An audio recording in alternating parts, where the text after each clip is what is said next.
एकं नित्यं विमलमचलं सर्वधी साक्षिभूतं भावातीतं त्रिगुणरहितं सद्गुरुं तं Namami. Nithyananda, and welcoming all of our distinguished guests of honor on this beautiful celebrations of Kailasa's Krishna Janmashtami, the celebrations of the birth of Lord Krishna, one of the most revered deities in Hinduism, in the Hindu tradition. We have many of our distinguished guests of honors, many of our VIPs, and everyone joining. And just in a few moments, the Supreme Pontiff of Hinduism will be gracing all of us to address us all in this auspicious day of the Krishna Janmashtami, the birthday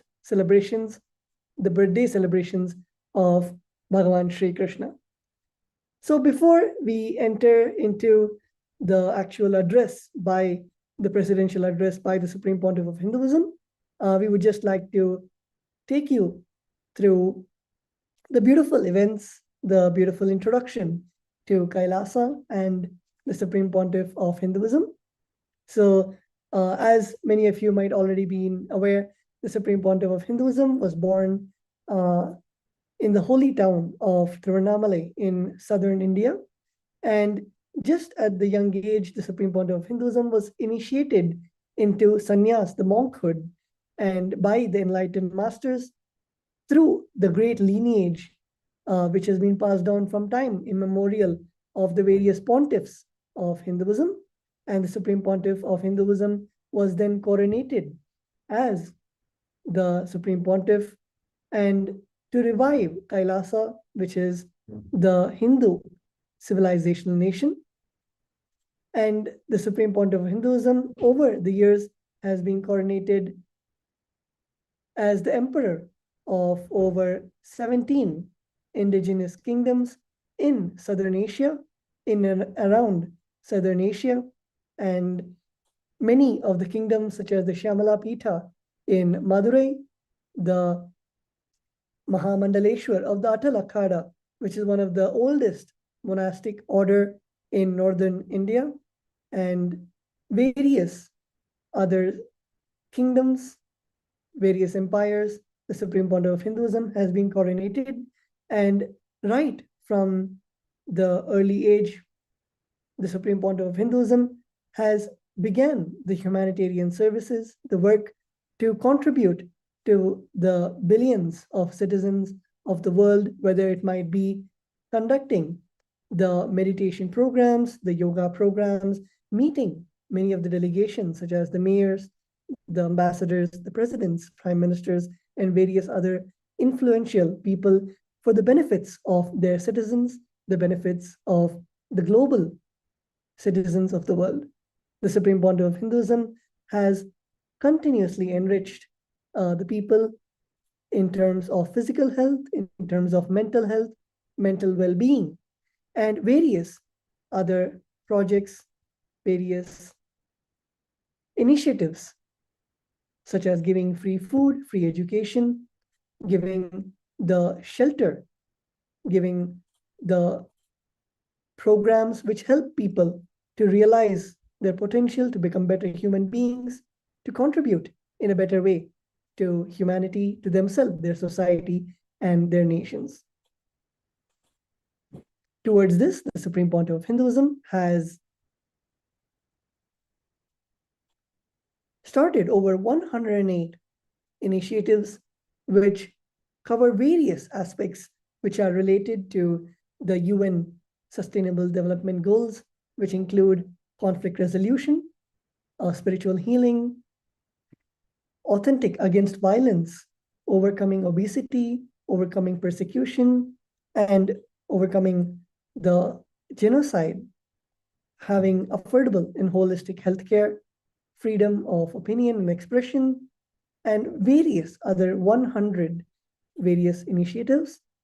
And one of the largest initiatives which the Supreme Pontiff of Hinduism has initiated and which Kailasa stands for is making sure all the needs, whether it might be food, whether it might be education, whether it might be the any basic need of the 8 billion citizens of the world should be provided free, whether it might be providing free food, free education, free healthcare, and various different basic needs of the global citizens. The Supreme Pontiff of Hinduism has constantly been making it a point where Kailasa stands for it to be distributed equally amongst all citizens of all countries, irrespective of race, religion, caste, creed. And especially during the COVID-19 pandemic, which I'm sure many of us know it was a hard time for all of us. During the COVID-19, during the pandemic, the Supreme Pontiff of Hinduism had opened up the various de facto embassies, various embassies of Kailasa to contain the multi-layer quarantine facilities, providing free food, free internet, free education, and a place to stay, free shelter for people to come during the COVID time and have a safe space for them and for their families and for their loved ones. And also, of course, in terms of free education, the Supreme Pontiff of Hinduism has gifted the largest Hindu university in the world, which has over 20 million students, over 10,000 free courses, and extended campuses in over 100 countries, whether it might be the Nithyananda Gurukul, which is the schools in thousands of schools across the globe providing free education to students, and the Nithyananda Hindu University providing the graduate, undergraduate, and postgraduate courses for free for people who want to learn about Hinduism, to master Hinduism and the various aspects of Hinduism, such as Hindu medicine, Hindu agriculture, Hindu diplomacy, etc. The Supreme Pontiff of Hinduism also has had over the various libraries across the globe to preserve the Hinduism and the Hindu scriptures, which have been continuously preserved by the Supreme Pontiff of Hinduism. And of course, the various conclaves, various meditation programs for advocating world peace and interfaith harmony, interreligious harmony, which the Supreme Pontiff of Hinduism and Kailasa stands as a strong pillar to. Of course, women empowerment programs are one of the other biggest initiatives and pillars of Kailasa's humanitarian services. And towards that, various programs, initiatives, and events have been made for women empowerment, and even over 80% of leadership positions in Kailasa are occupied by the women, occupied to show the grandeur of Kailasa's diaspora and the culture of Kailasa.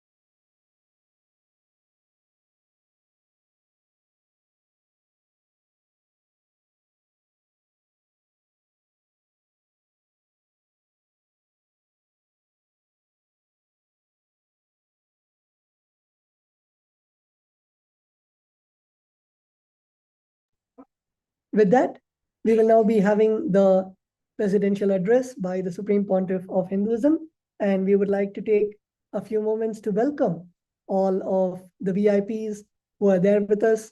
Honorable Andrew Wamdine, the Governor of Taita Taveta, Republic of Kenya, we welcome you. Dr. Badrinath Patnaik from the Republic of India, we welcome you. Dr. Jagannath Patnaik from the Republic of India, we welcome you. Honorable Penda Nanda from the Republic of Namibia, we welcome you. Mr. Anthony Kasunda from the Republic of Malawi, we welcome you.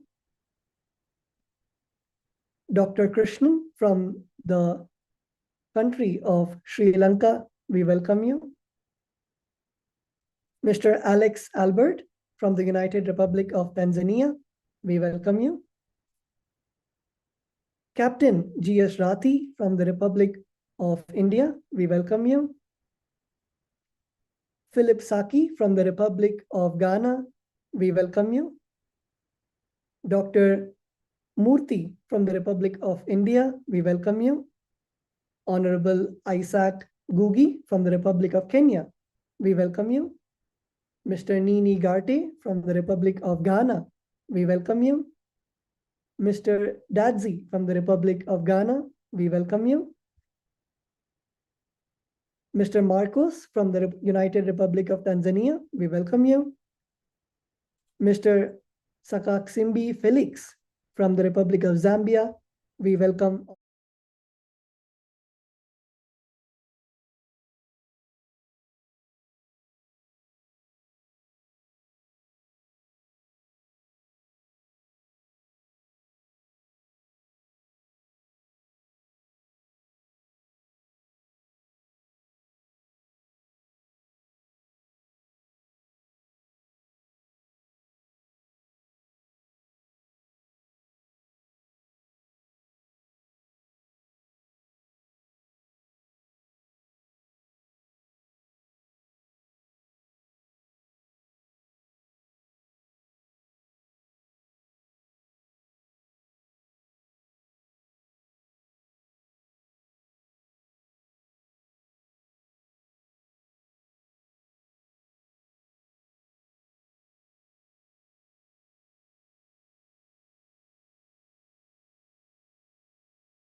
Connecting with the divine with your eyes closed is meditation.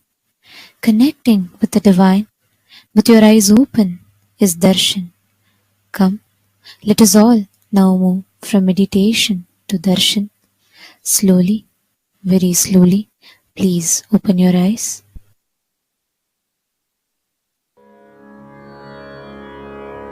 Adaram maduram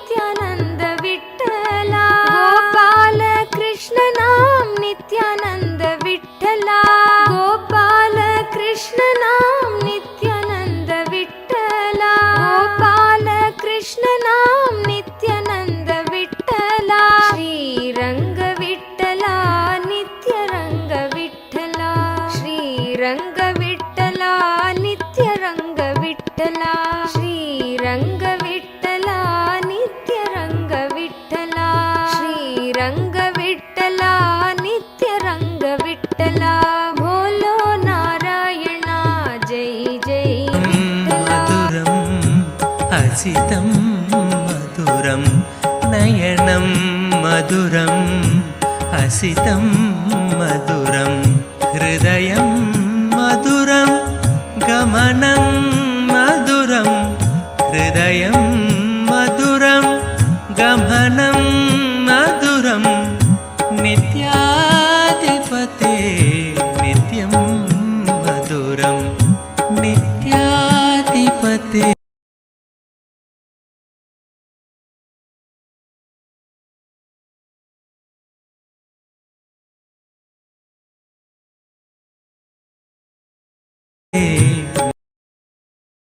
nityam maduram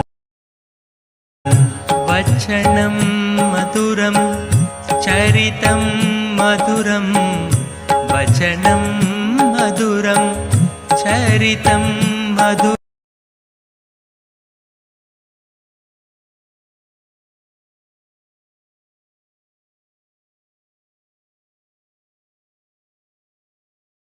maduram chalitam maduram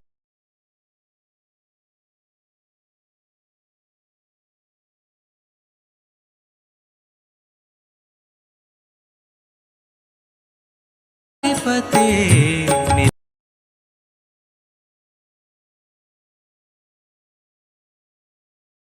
maduram venur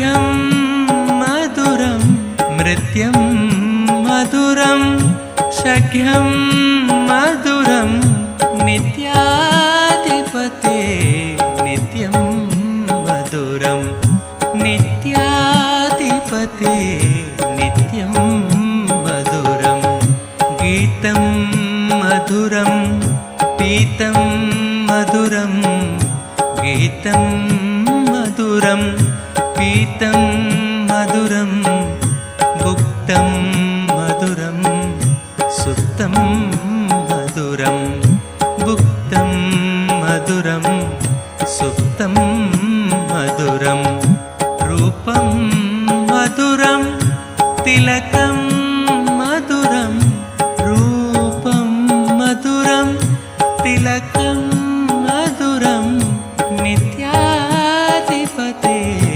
nityam maduram nityadipate nityam maduram karanam maduram dharanam maduram karanam maduram dharanam maduram haranam maduram ramanam maduram haranam maduram ramanam maduram vamitam maduram shamitam maduram vamitam maduram shamitam maduram nityadipate nityam maduram nityadipate nityam maduram gunja madura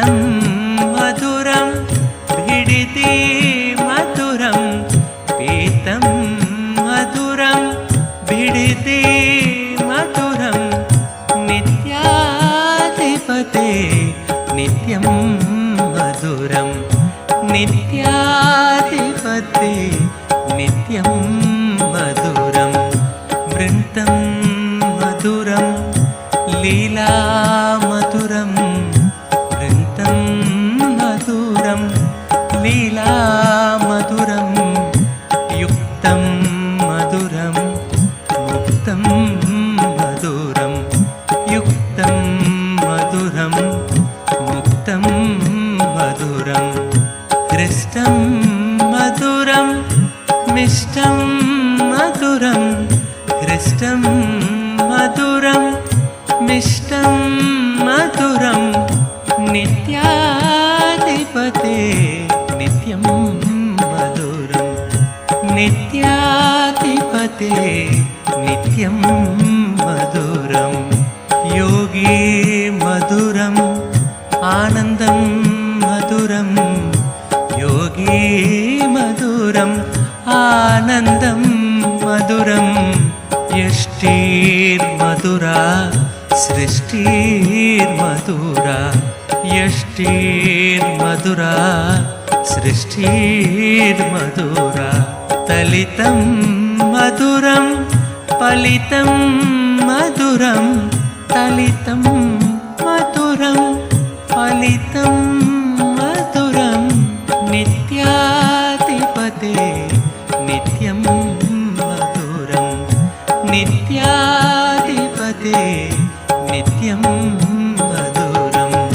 नासी मधुरं भस्मं मधुरं नासी मधुरं भस्मं मधुरं रुद्राक्षा मधुरं ज्ञानं मधुरं रुद्राक्षा मधुरं ज्ञानं मधुरं भक्ति मधुरं दृष्टि मधुरं भक्ति मधुरं दृष्टि मधुरं नित्याधिपते नित्यं मधुरं नित्याधिपते नित्यं मधुरं मौनं मधुरं गानं मधुरं मौनं मधुरं गानं मधुरं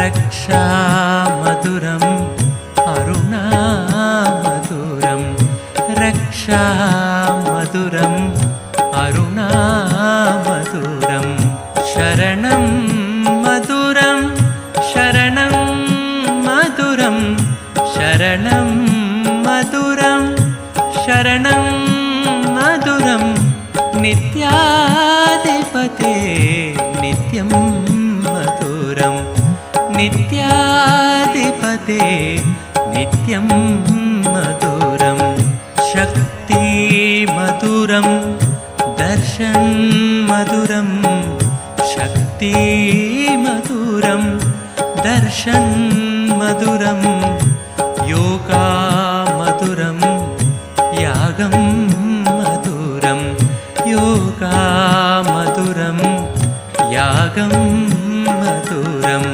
भावं मधुरं सुष्मितं मधुरं भावं मधुरं सुष्मितं मधुरं नित्याधिपते नित्यं मधुरं नित्याधिपते नित्यं मधुरं विमलं मधुरं कुशलं मधुरं विमलं मधुरं कुशलं मधुरं केशवं मधुरं नित्यं मधुरं केशवं मधुरं नित्यं मधुरं विनयं मधुरं फलितं मधुरं विनयं मधुरं फलितं मधुरं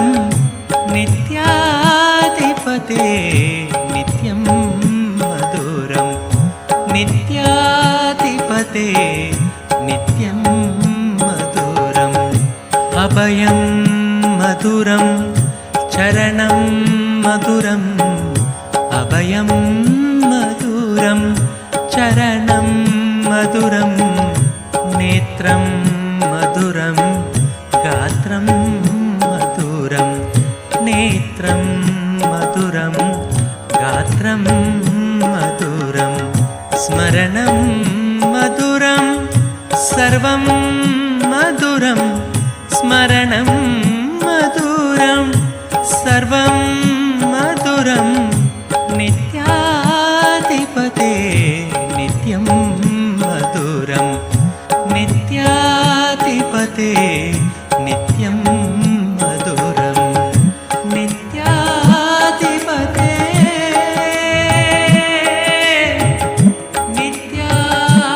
नित्याधिपते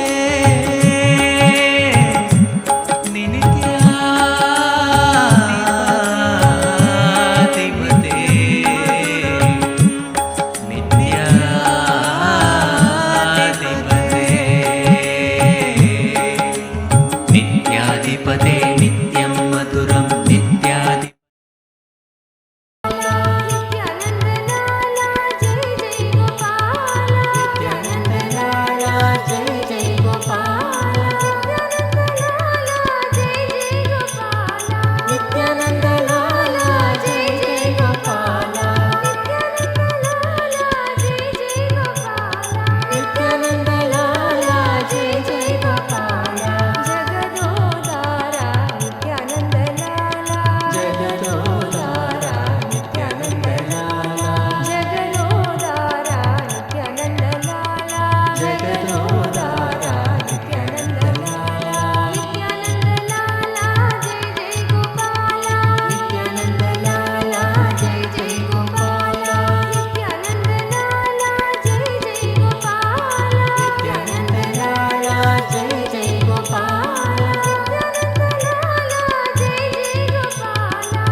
मधुसूदन नित्य चरणं तुमको मेरे माँ चरणं तुमको मेरे माँ जगदोदरना ज्योति स्वरूपा कलियुग की अवतार मधुसूदन नित्य चरणं तुमको मेरे माँ चरणं तुमको मेरे माँ जगदोदरना ज्योति स्वरूपा कलियुग की अवतार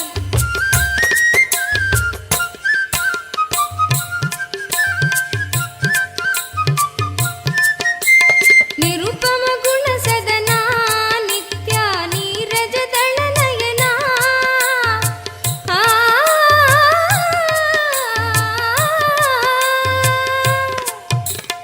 निरुपम गुण सदना नित्या नीरज दल नयना नटन मनोगर नीलकंठ श्री नित्यपुरी भगवान नटन मनोगर नीलकंठ श्री नित्यपुरी भगवान नित्य मधुसूदन नित्य चरणं तुमको मेरे माँ चरणं तुमको मेरे माँ जगदोदरना ज्योति स्वरूपा कलियुग की अवतार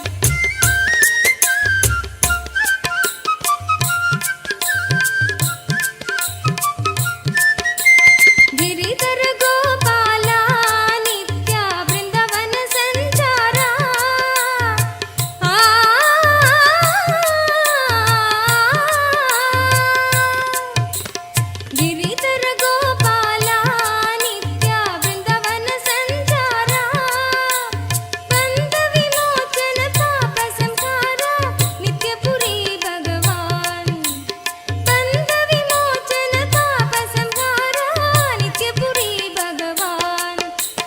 मधुसूदन नित्य चरणं तुमको मेरे माँ चरणं तुमको मेरे माँ जगदोदरना ज्योति स्वरूपा कलियुग की अवतार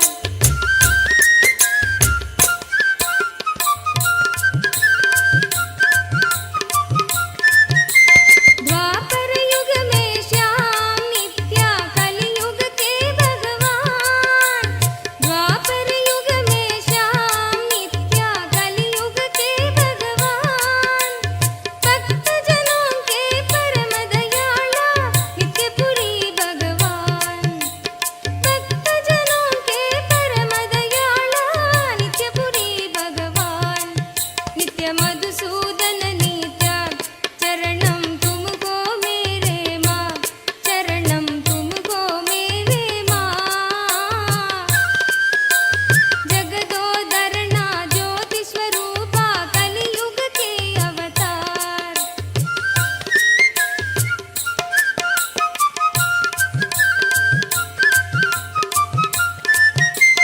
सद्गुरु ओंकारा नित्या हर हर महादेवा सद्गुरु ओंकारा नित्या हर हर महादेवा ईश्वर अल्लाह येसु बुद्ध भी नित्यपुरी भगवान ईश्वर अल्लाह येसु बुद्ध भी नित्यपुरी भगवान नित्य मधुसूदन नित्य चरणं तुमको मेरे माँ चरणं तुमको मेरे माँ जगदोदरना ज्योति स्वरूपा कलियुग की अवतार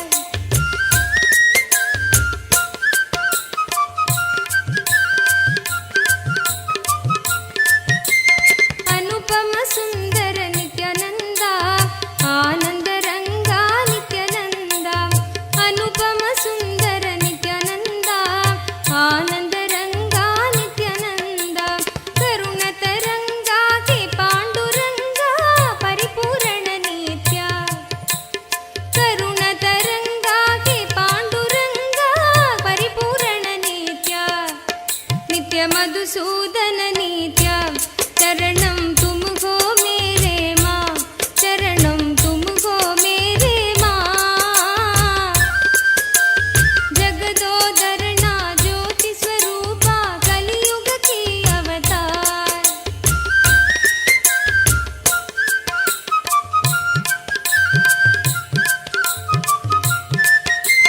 दीन की बंधु नित्यानंदा प्रेम की सिंधु नित्यानंदा दीन की बंधु नित्यानंदा प्रेम की सिंधु नित्यानंदा तुम हो सबके जीवन स्वामी आनंदेश्वर नित्यानंदा तुम हो सबके जीवन स्वामी आनंदेश्वर नित्यानंदा नित्य मधुसूदन नित्य चरणं तुमको मेरे माँ चरणं तुमको मेरे माँ जगदोदरना ज्योति स्वरूपा कलियुग की अवतार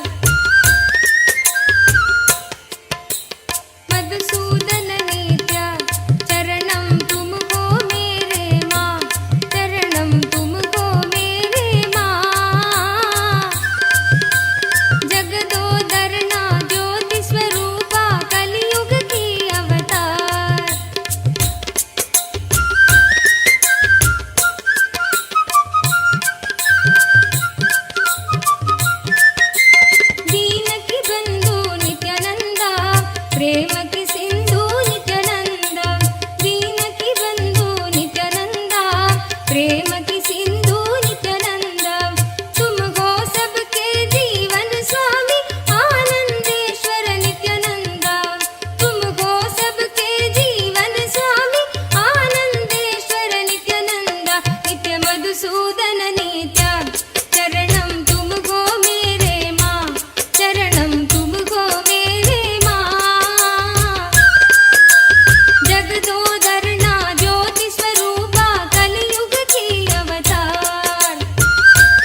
श्रीवासुदेवा नित्यानन्दा श्रीवासुदेवा नित्यानन्दा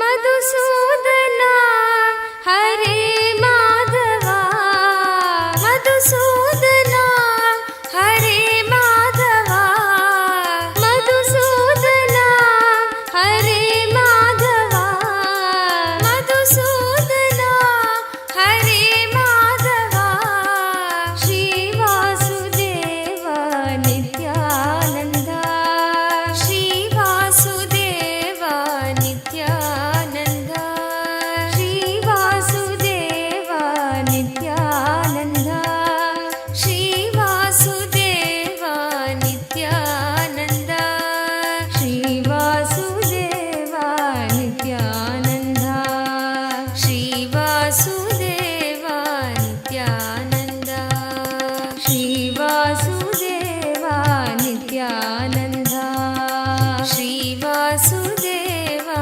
नित्यानन्दा मधुसूदना हरे माधवा मधुसूदना हरे माधवा श्रीवासुदेवा नित्यानन्दा श्रीवासुदेवा नित्यानन्दा श्रीवासुदेवा नित्यानन्दा श्रीवासुदेवा नित्यानन्दा नित्यकेशवा नारायणा नित्यकेशवा नारायणा नित्यकेशवा नारायणा नित्यकेशवा नारायणा श्रीहरि गोविन्द मनमोहना श्रीहरि गोविन्द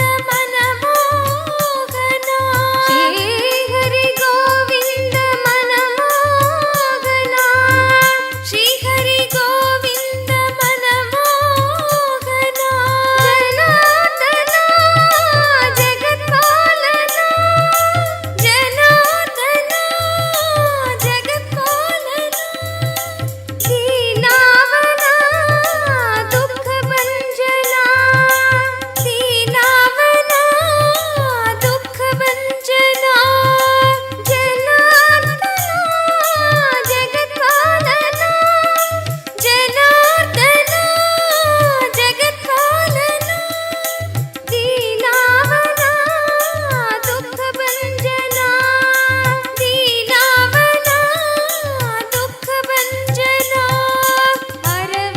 अरविन्दलोचन आनन्दना अरविन्दलोचन आनन्दना अरविन्दलोचन आनन्दना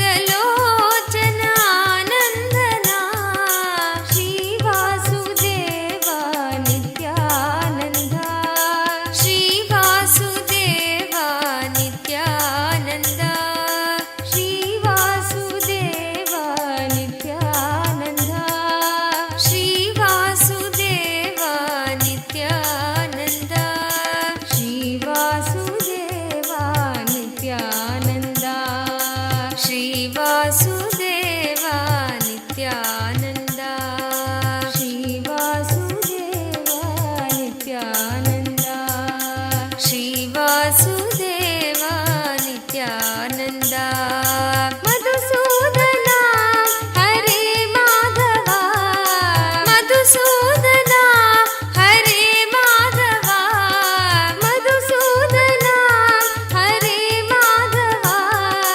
मधुसूदना हरे Madhava श्रीवासुदेवा Nityananda श्रीवासुदेवा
Paramashivoham. Om Nithyananda Paramashivoham.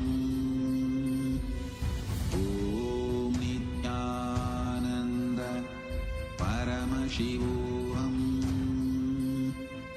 Om Nithyananda Paramashivoham. Om Nithyananda Paramashivoham. Om Nithyananda Paramashivoham. Om Nithyananda Paramashivoham. Om Nithyananda Paramashivoham. Om Nithyananda Paramashivoham.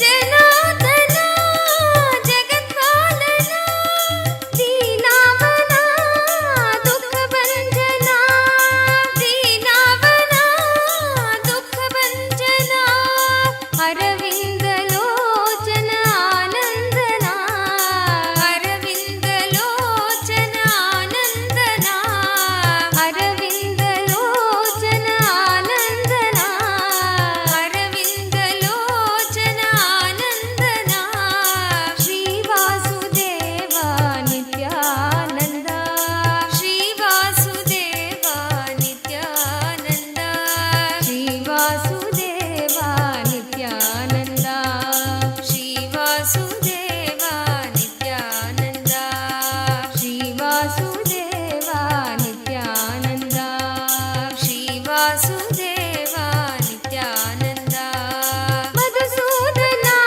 हरे माधव मधुसूदना हरे माधव श्रीवासुदेव नित्यानन्द श्रीवासुदेव नित्यानन्द श्रीवासुदेव नित्यानन्द श्रीवासुदेव नित्यानन्द नित्यकेशव नारायण नित्यकेशव नारायण श्रीहरि गोविन्द मनमोहना श्रीहरि गोविन्द मनमोहना जनार्दना जगत्पालना जनार्दना जगत्पालना दीनावना दुःखभञ्जना दीनावना दुःखभञ्जना अरविन्दलोचन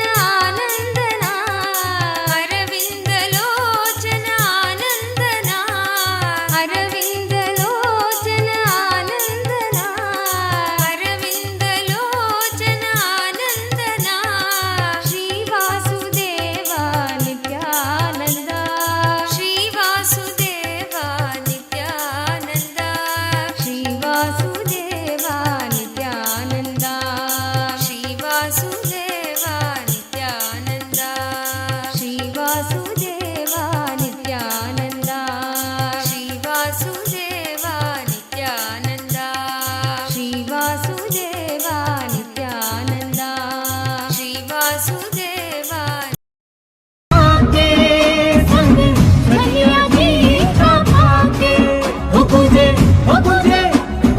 उत्सव में जग सारा आज राधा कृष्ण कृष्ण राधा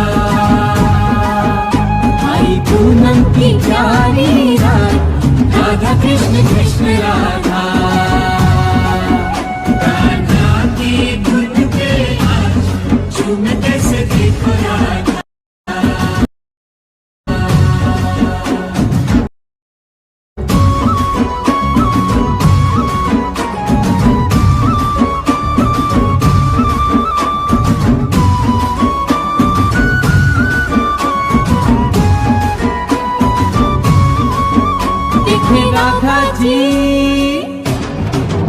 देखे राधा जी कृष्ण की लीला कैसा नृत्य करे अलबेला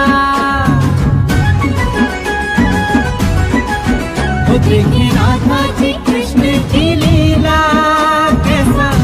नृत्य करे अलबेला, दोनों थिरकते हैं संग में आज। राधा कृष्ण कृष्ण राधा, झूमे सृष्टि मगन हो के साथ। राधा कृष्ण कृष्ण राधा, कान्हा की धुन पे आज झूमे कैसे देखो राधा।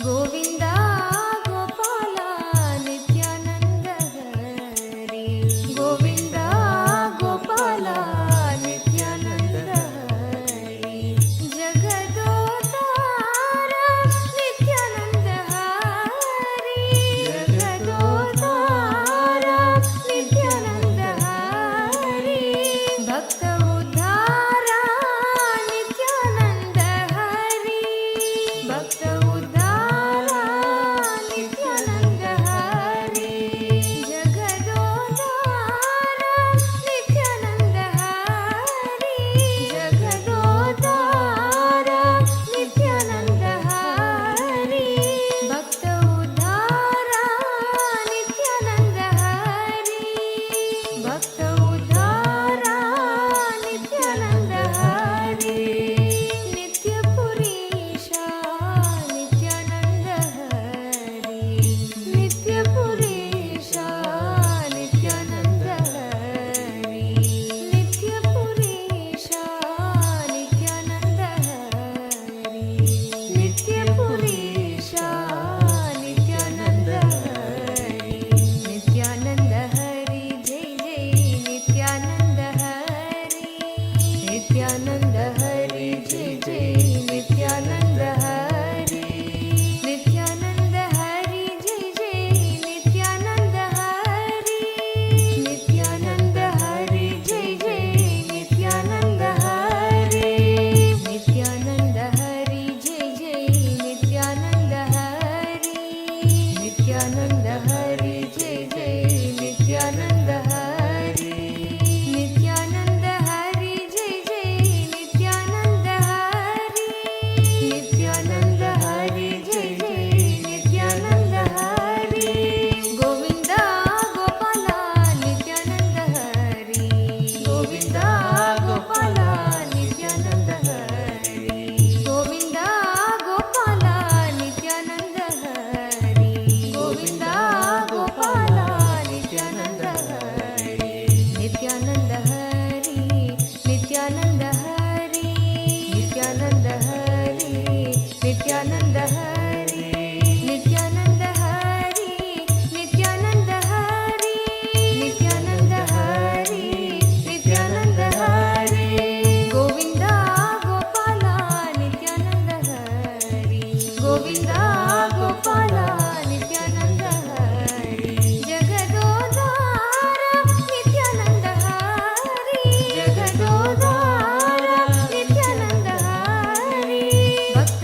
उद्धारा नित्यानन्द हरि, भक्त उद्धारा नित्यानन्द हरि, जगदोद्धारा नित्यानन्द हरि, जगदोद्धारा नित्यानन्द हरि, भक्त उद्धारा नित्यानन्द हरि, भक्त उद्धारा नित्यानन्द हरि, नित्यपुरीशा नित्यानन्द हरि, नित्यपुरीशा नित्यानन्द हरि, नित्यपुरीशा नित्यानन्द हरि, नित्यपुरीशा नित्यानन्द हरि, नित्यानन्द हरि जय जय नित्यानन्द हरि, नित्यानन्द हरि जय जय नित्यानन्द हरि, नित्यानन्द हरि जय जय नित्यानन्द हरि, नित्यानन्द हरि जय जय नित्यानन्द हरि, नित्यानन्द हरि जय जय नित्यानन्द हरि, नित्यानन्द हरि जय जय नित्यानन्द हरि, नित्यानन्द हरि जय जय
नित्यानंद हरि जय जय नित्यानंद हरि नित्यानंद हरि नित्यानंद हरि नित्यानंद हरि नित्यानंद हरि नित्यानंद हरि नित्यानंद हरि नित्यानंद हरि नित्यानंद हरि गोविंदा गोपाला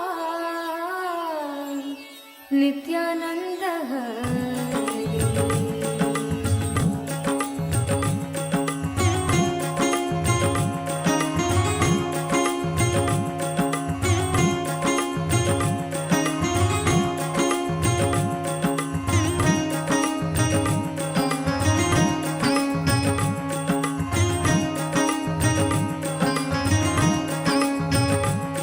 भजो नित्य श्याम भजो नित्य श्याम गोविंद गोपाल भजो नित्य श्याम गोविंद गोपाल भजो नित्य श्याम भजो नित्य श्याम भजो नित्य श्याम गोविंद गोपाल भजो नित्य श्याम गोविंद गोपाल भजो नित्य श्याम केशव माधव वरद नारायण केशव माधव वरद नारायण नंदन कृष्ण नित्यानंद नंदन कृष्ण नित्यानंद गोविंद गोपाल भजो नित्य श्याम गोविंद गोपाल भजो नित्य Shyam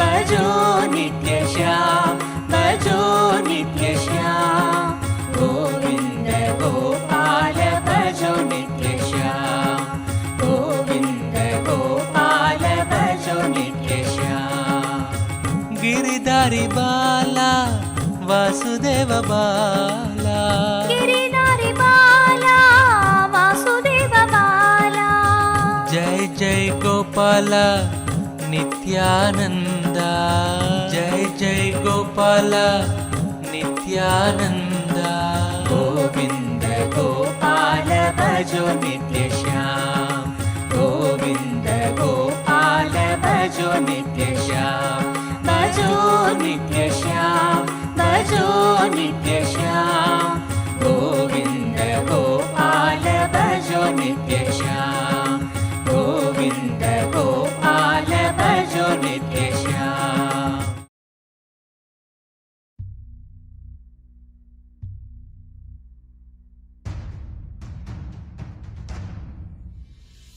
Sit as Paramashiva. Inhale and exhale deeply with 25 heads and 75 eyes and 50 hands. Visualize, meditate, connect with him. He is a living, alive being. Drop your form into his form and dissolve.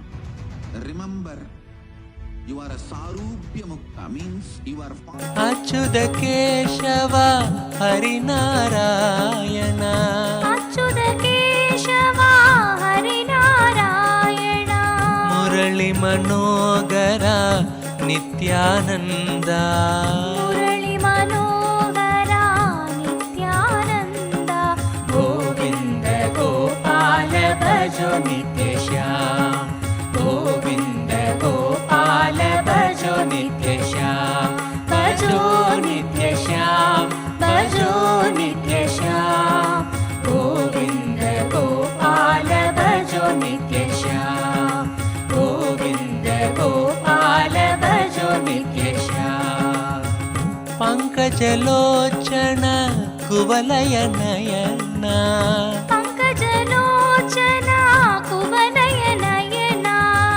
Shyamal गात्र Nityanand Shyamal गात्र Nityanand Govind Gopal भजो नित्य श्याम गोविंद गोपाल भजो नित्य श्याम भजो नित्य श्याम भजो नित्य श्याम गोविंद गोपाल भजो नित्य श्याम गोविंद गोपाल भजो नित्य Shyam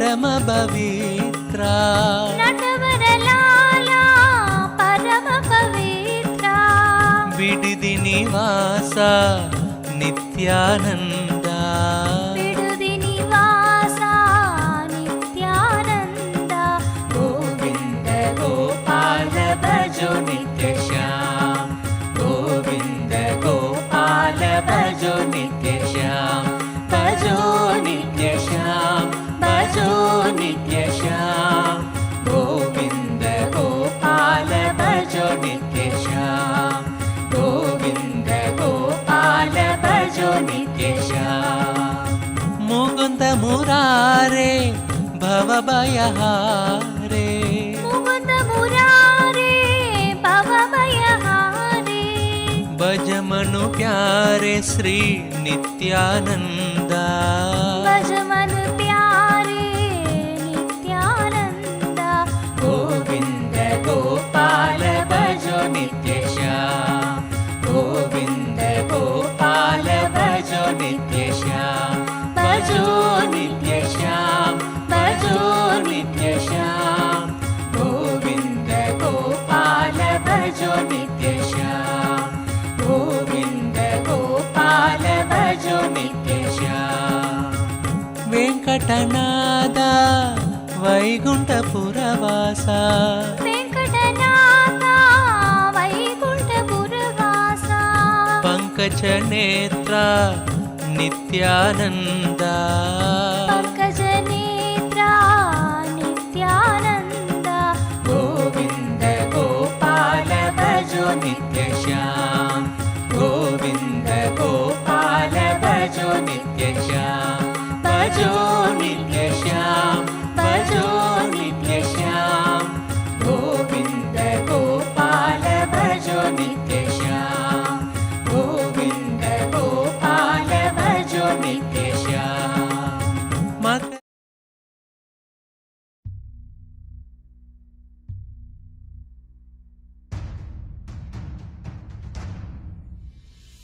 Sit as Paramashiva. Inhale and exhale.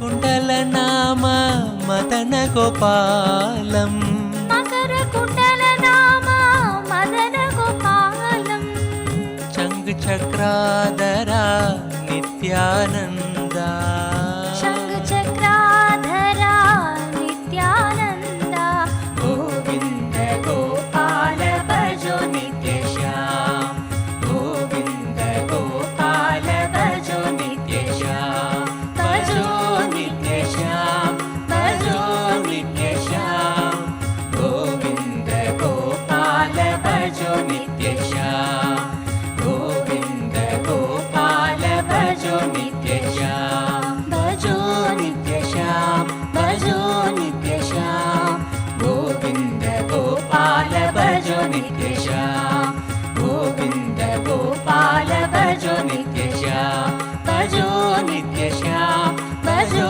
నిత్య శ్యామ గోవింద గోపాల భజో నిత్య శ్యామ గోవింద గోపాల భజో నిత్య శ్యామ గోవింద గోపాల భజో నిత్య శ్యామ గోవింద గోపాల భజో నిత్య శ్యామ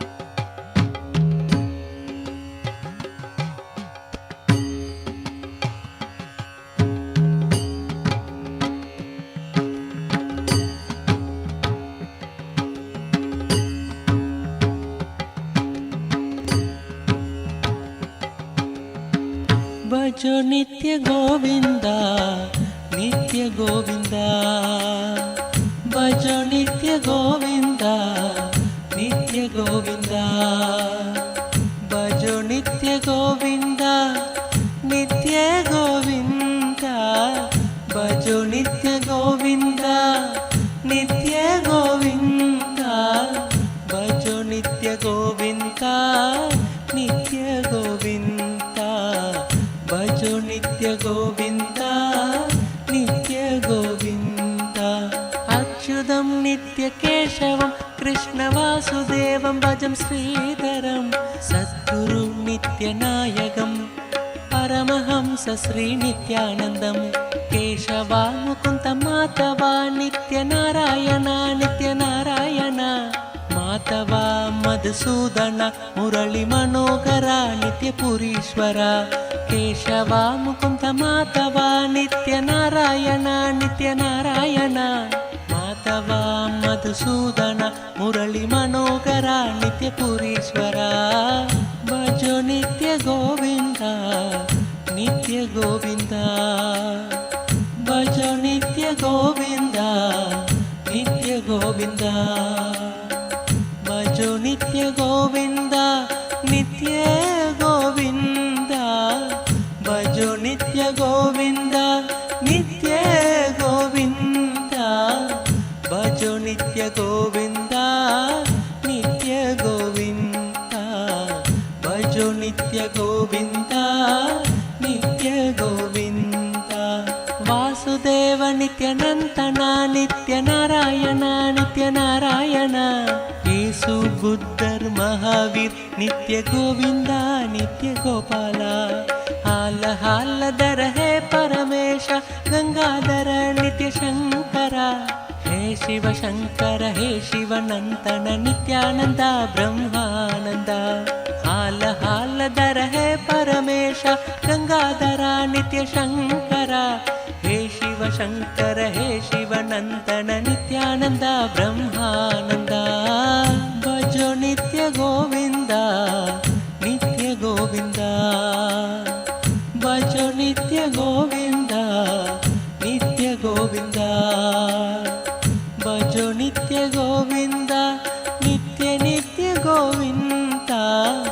भजो नित्य गोविंद नित्य गोविंद भजो नित्य गोविंद नित्य गोविंद भजो नित्य गोविंद नित्य गोविंद नित्य गुरुनाथ शिव गुरुनाथ नित्य पुरीश नित्येश्वर दीनदयाळ सच्चिदानंद शरणं शरणं नित्य गुरुनाथ जय हरि विठ्ठल श्री नित्य विठ्ठल विठ्ठल विठ्ठल नित्य विठ्ठल जय हरि कृष्ण श्री हरि नित्य ब्रह्मा विष्णु नित्येश्वर जय हरि विठ्ठल श्री नित्य विठ्ठल विठ्ठल विठ्ठल नित्य विठ्ठल जय हरि कृष्ण श्री हरि नित्य ब्रह्मा विष्णु नित्येश्वर भजो नित्य गोविंद नित्य गोविंद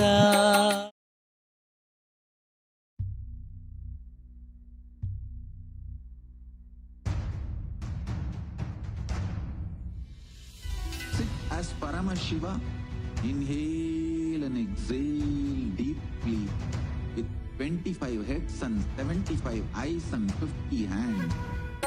भजो नित्य गोविंद नित्य गोविंद भजो नित्य गोविंद नित्य नित्य गोविंद भजो नित्य गोविंद नित्य नित्य गोविंद भजो नित्य गोविंद नित्य गोविंद भजो नित्य गोविंद नित्य गोविंद अच्युतं नित्य केशवं कृष्ण वासुदेवं भजं श्रीधरं सद्गुरु नित्यनायकं परमहंस श्री नित्यानन्दं केशवा मुकुन्द माधव नित्य नारायण नित्य नारायण माधवा मधुसूदन मुरळि मनोहर नित्यपुरीश्वर केशवा मुकुन्द माधव नित्य नारायण नित्य नारायण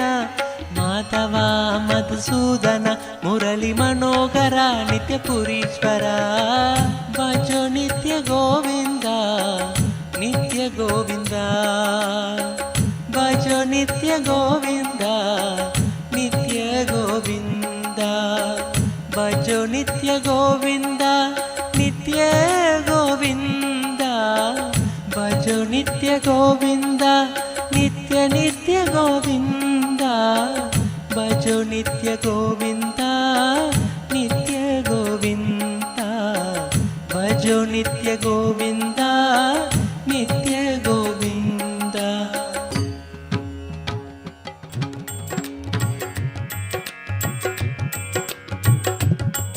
ಗೋಪಾಲ ದರ್ಶನ ದೇ ನಂದಲಾಲ.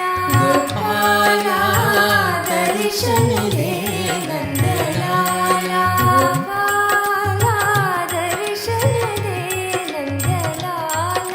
ಗೋಪಾಲ ದರ್ಶನ ದೇ ನಂದಲಾಲ. ಮಧುಸೂದನ ನೀಲ ಬಾಲ ಗೋವಿಂದ. ಮಧುಸೂದನ ನೀಲ ಬಾಲ ಗೋವಿಂದ. ಮಧುಸೂದನ ನೀಲ ನಿತ್ಯ ಗೋವಿಂದ. ಮಧುಸೂದನ ನೀಲ ನಿತ್ಯ ಗೋವಿಂದ. ಮುರಳೀಧರ ಹರಿ ನಂದ ಮುಕುಂದ. ಮುರಳೀಧರ ಹರಿ ನಂದ ಮುಕುಂದ.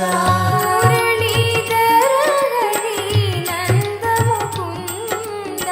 ಮುರಳೀಧರ ಹರಿ ನಂದ ಮುಕುಂದ. ಗೋಪಾಲ ದರ್ಶನ ದೇ ನಂದಲಾಲ. ಗೋಪಾಲ ದರ್ಶನ ದೇ ನಂದಲಾಲ. ಗೋಪಾಲ ದರ್ಶನ ದೇ ನಂದಲಾಲ. ಗೋಪಾಲ ದರ್ಶನ ದೇ ನಂದಲಾಲ. ರಾಧಾ ಮಾಧವ ನಿತ್ಯ ಗೋಪಾಲ. ರಾಧಾ ಮಾಧವ ನಿತ್ಯ ಗೋಪಾಲ. ರಾಧಾ ಮಾಧವ ನಿತ್ಯ ಗೋಪಾಲ. ರಾಧಾ ಮಾಧವ ನಿತ್ಯ ಗೋಪಾಲ. ರಾಧಾ ಮಾಧವ ನಿತ್ಯ ಗೋಪಾಲ. ರಾಧಾ ಮಾಧವ ನಿತ್ಯ ಗೋಪಾಲ. ದರ್ಶನ ದೇ ಮದನ ಗೋಪಾಲ. ದರ್ಶನ ದೇ ಮದನ ಗೋಪಾಲ. ದರ್ಶನ ದೇ ಮದನ ಗೋಪಾಲ. ದರ್ಶನ ದೇ ಮದನ ಗೋಪಾಲ. ಗೋಪಾಲ ದರ್ಶನ ದೇ ನಂದಲಾಲ.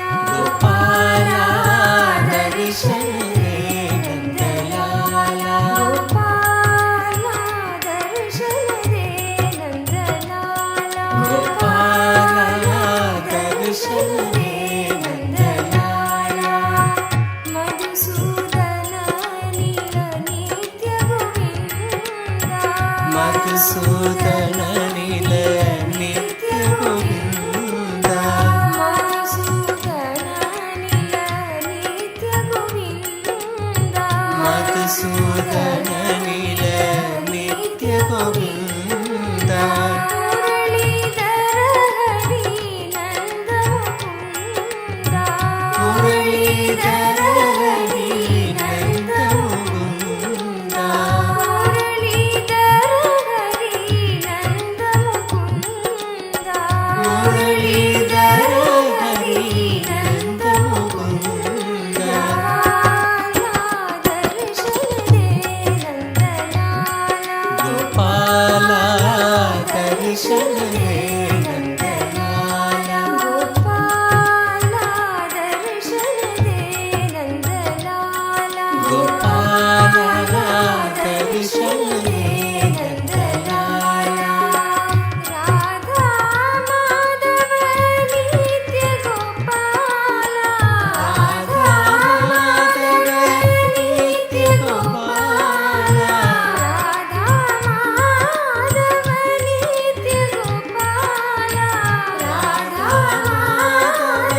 दर्शन दे नंदलाला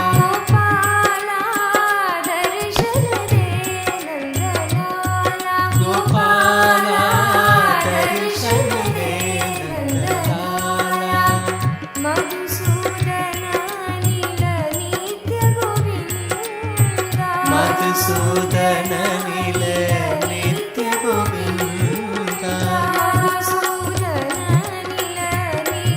गोविंदा मधुसूदन नील नित्य गोविंदा मुरलीधर हरि नंद मुकुंदा मुरलीधर हरि नंद मुकुंदा मुरलीधर हरि नंद मुकुंदा मुरलीधर हरि नंद मुकुंदा गोपाला दर्शन दे नंदलाला गोपाला दर्शन दे नंदलाला गोपाला दर्शन दे नंदलाला गोपाला दर्शन दे नंदलाला मधुसूदन नील नित्य गोविंदा मधुसूदन नील नित्य गोविंदा मधुसूदन नील नित्य गोविंदा मधुसूदन नील नित्य गोविंदा मुरलीधर हरि नंद मुकुंदा मुरलीधर हरि नंद मुकुंदा मुरलीधर हरि नंद मुकुंदा मुरलीधर हरि नंद मुकुंदा गोपाला दर्शन दे नंदलाला गोपाला दर्शन दे नंदलाला गोपाला दर्शन दे नंदलाला गोपाला दर्शन दे नंदलाला राधा माधव नित्य गोपाला राधा माधव नित्य गोपाल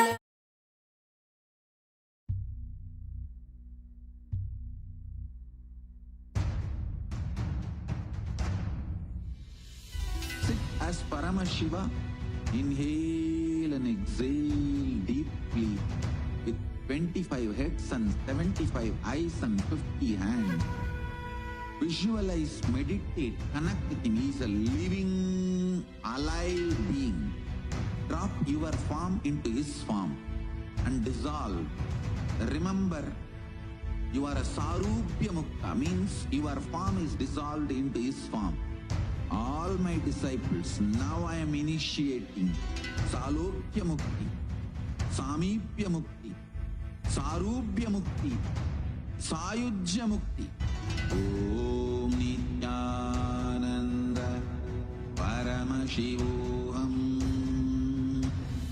Om Nithyananda नित्य गोपाला नित्य गोपाला राधा माधव नित्य गोपाला राधा माधव नित्य गोपाल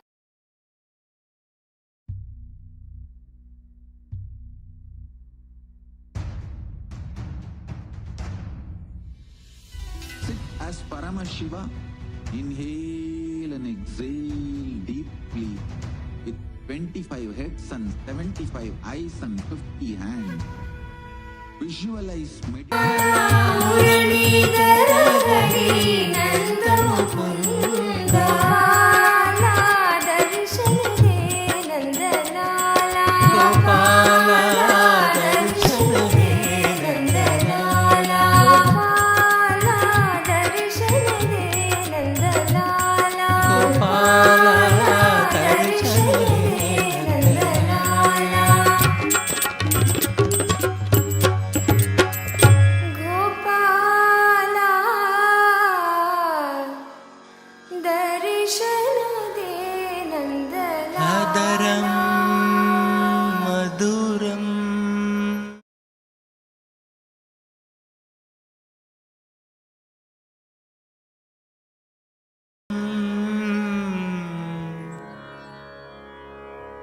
వదనం మధురం నయనం మధురం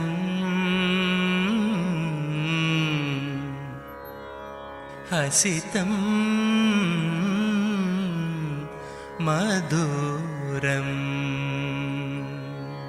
హదరం మధురం వదనం మధురం హదరం మధురం వదనం మధురం నయనం మధురం హసితం మధురం నయనం మధురం హసితం మధురం హృదయం మధురం గమనం మధురం హృదయం మధురం గమనం మధురం నిత్యాధిపతే నిత్యం మధురం నిత్యాధిపతే నిత్యం మధురం వచనం మధురం చరితం మధురం వచనం మధురం చరితం మధురం వసనం మధురం వలితం మధురం వసనం మధురం వలితం మధురం చలితం మధురం భ్రమితం మధురం చలితం మధురం భ్రమితం మధురం నిత్యాధిపతే నిత్యం మధురం నిత్యాధిపతే నిత్యం మధురం నిత్యాధిపతే నిత్యం మధురం వేణుర్మధురో రేణుర్మధురా వేణుర్మధురో రేణుర్మధురా పాణిర్మధురా పాదో మధురో పాణిర్మధురా పాదో మధురో నృత్యం మధురం సఖ్యం మధురం నృత్యం మధురం సఖ్యం మధురం నిత్యాధిపతే నిత్యం మధురం నిత్యాధిపతే నిత్యం మధురం గీతం మధురం పీతం మధురం గీతం మధురం పీతం మధురం భుక్తం మధురం సుప్తం మధురం భుక్తం మధురం సుప్తం మధురం రూపం మధురం తిలకం మధురం రూపం మధురం తిలకం మధురం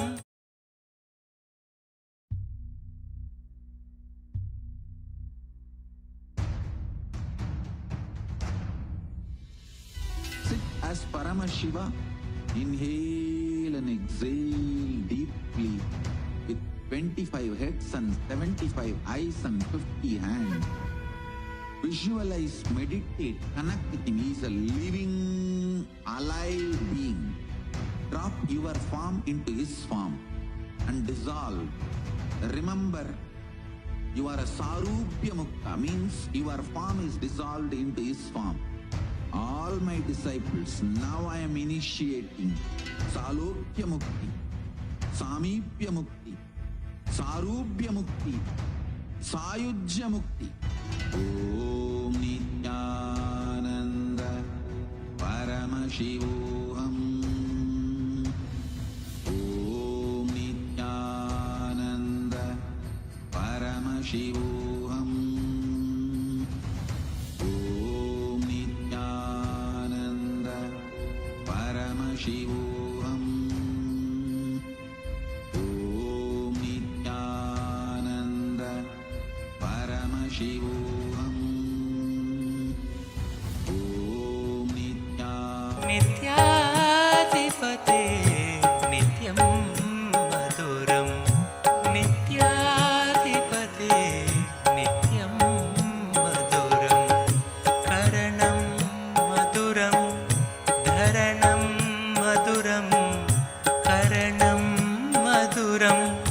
हरणं मधुरं हरणं मधुरं रमणं मधुरं हरणं मधुरं रमणं मधुरं वमितं मधुरं शमितं मधुरं वमितं मधुरं शमितं मधुरं नित्याधिपते नित्यं मधुरं नित्याधिपते नित्यं मधुरं गुञ्जा मधुरा माला मधुरा गुञ्जा मधुरा माला मधुरा करुणा मधुरं पूजा मधुरं करुणा मधुरं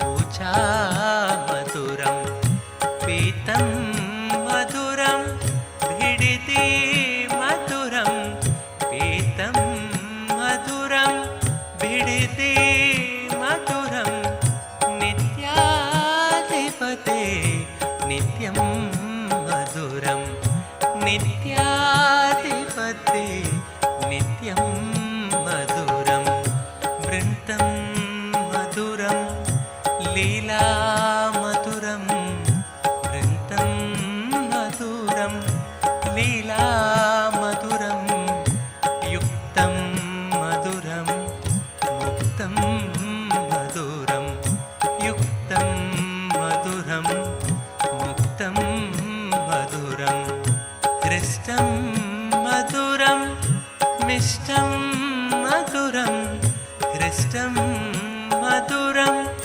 मिष्टं मधुरं नित्याधिपते नित्यं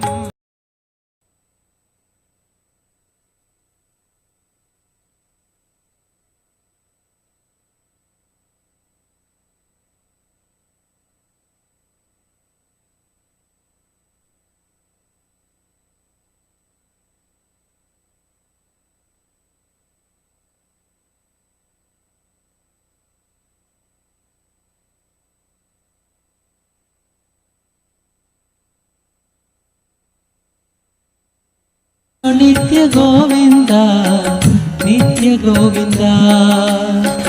भजो नित्य गोविंद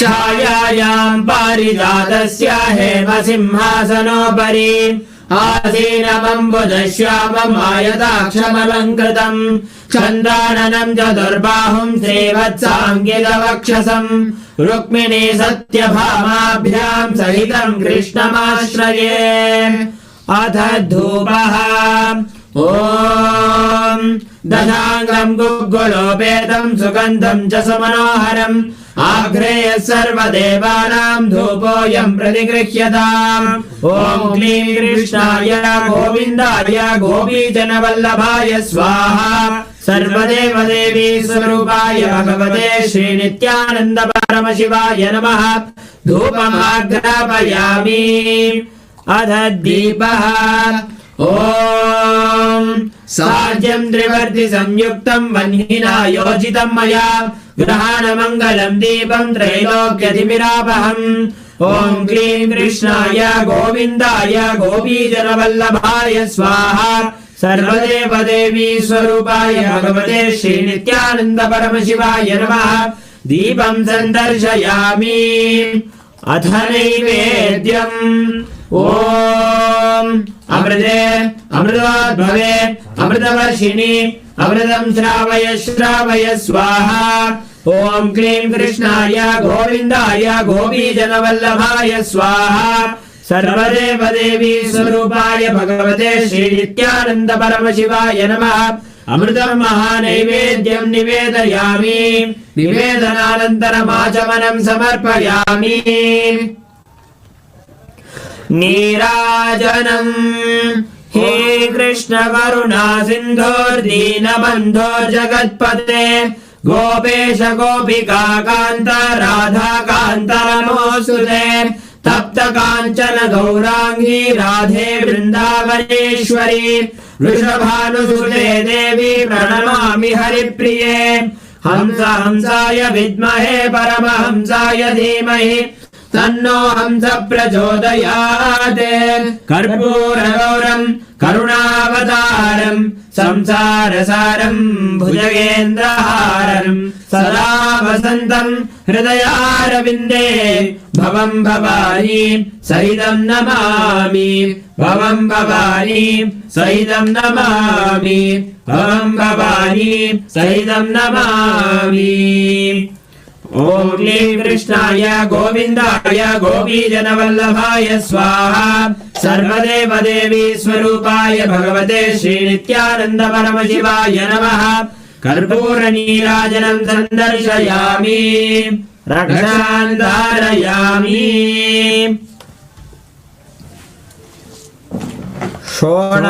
शोणाद्रीशावताराय ज्योतिस्तम्भस्वरूपिणे श्रीकैलासप्रधानाय नित्यानन्दाय मङ्गलम् तत्त्वज्ञानप्रदाताय नित्यानन्देश्वररूपिणे श्रीकैलासप्रधानाय नित्यानन्दाय मङ्गलम् मूलप्रकृतिरूपाय परमशिवशक्तिस्वरूपिणे श्रीकैलासप्रधानाय नित्यानन्दाय मङ्गलम् दण्डत्रिशूलहस्ताय कालकालस्वरूपिणे श्रीकैलासप्रधानाय नित्यानन्दाय मङ्गलम् आदिपूज्याय देवाय सकृत्पूर्णत्वरूपिणे श्रीकैलासप्रधानाय नित्यानन्दाय मङ्गलम् सर्वाभयविनाशकाय शत्रुसंहाररूपिणे श्रीकैलासप्रधानाय नित्यानन्दाय मङ्गलम् योगभट्टाभिषिक्ताय राजसन्न्यासधारिणे श्रीकैलासप्रधानाय नित्यानन्दाय मङ्गलम् सर्वा योगभट्टाभिषिक्ताय राजसन्न्यासधारिणे श्रीकैलासप्रधानाय नित्यानन्दाय मङ्गलम् सार्वभौमैकपत्याय राजराजार्चिताय च श्रीकैलासप्रधानाय नित्यानन्दाय मङ्गलम् मङ्गलम् कल्पवृक्षाय मङ्गलम् ज्ञानदायिने परमशिवाय श्रीनित्यानन्देश्वराय मङ्गलम् मङ्गलम् श्रीविद्याम्बायै मङ्गलम् कामदायिन्यै सर्वमङ्गलदात्रे नित्यानन्देश्वर्यै मङ्गलम् मङ्गलम् गुरुदेवाय मोक्षमूलाय मङ्गलम् परमावताराय नित्यानन्दाय गुरवे मङ्गलम् स्वं स्मृतमहम् धन्य मम प्राणमहेश्वर गङ्गाधर नामेति स्तोत्रस्थानम् ददाम्यहम् हरि ओम् तत्सत् सर्वम् भगवत् श्री नित्यानन्द परमशिव पादुकार्पणमस्तु ॐ नित्यानन्दम्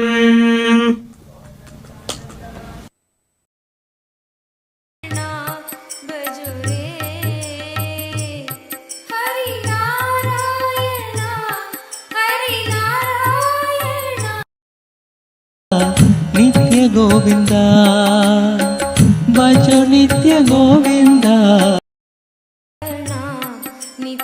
नित्यनारायण नित्यनारायण भजो रे नित्यनारायण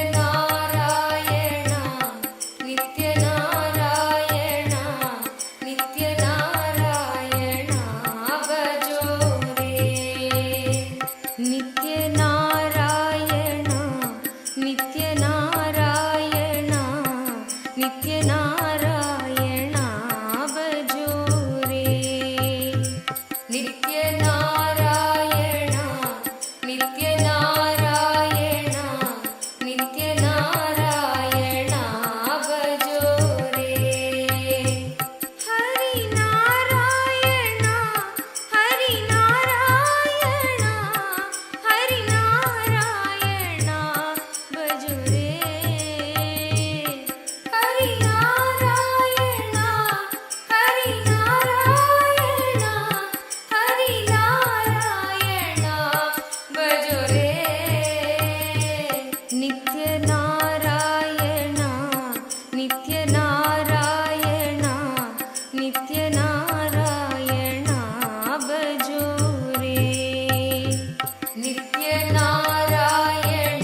ಗೋಪಾಲನಾ ನಿತ್ಯ ಗೋಪಾಲನಾ ನಿತ್ಯ ಗೋಪಾಲನಾ ಭಜೋ ರೇ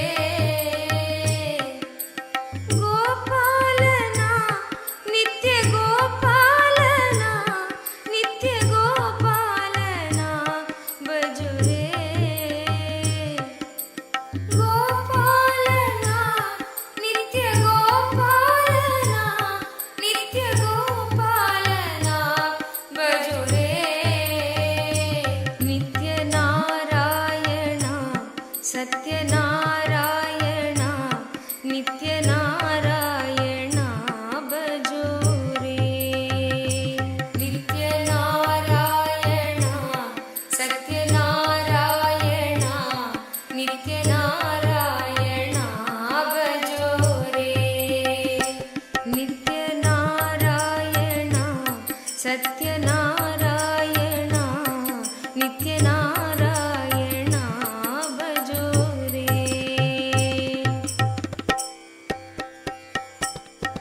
ನಾರಾಯಣ ಹರಿನಾರಾಯಣ ಹರಿನಾರಾಯಣ ಭಜೋ ರೇ ನಾರಾಯಣ ಹರಿನಾರಾಯಣ ಹರಿನಾರಾಯಣ ಭಜೋ ರೇ ನಾರಾಯಣ ಹರಿನಾರಾಯಣ ಹರಿನಾರಾಯಣ ಭಜೋ ರೇ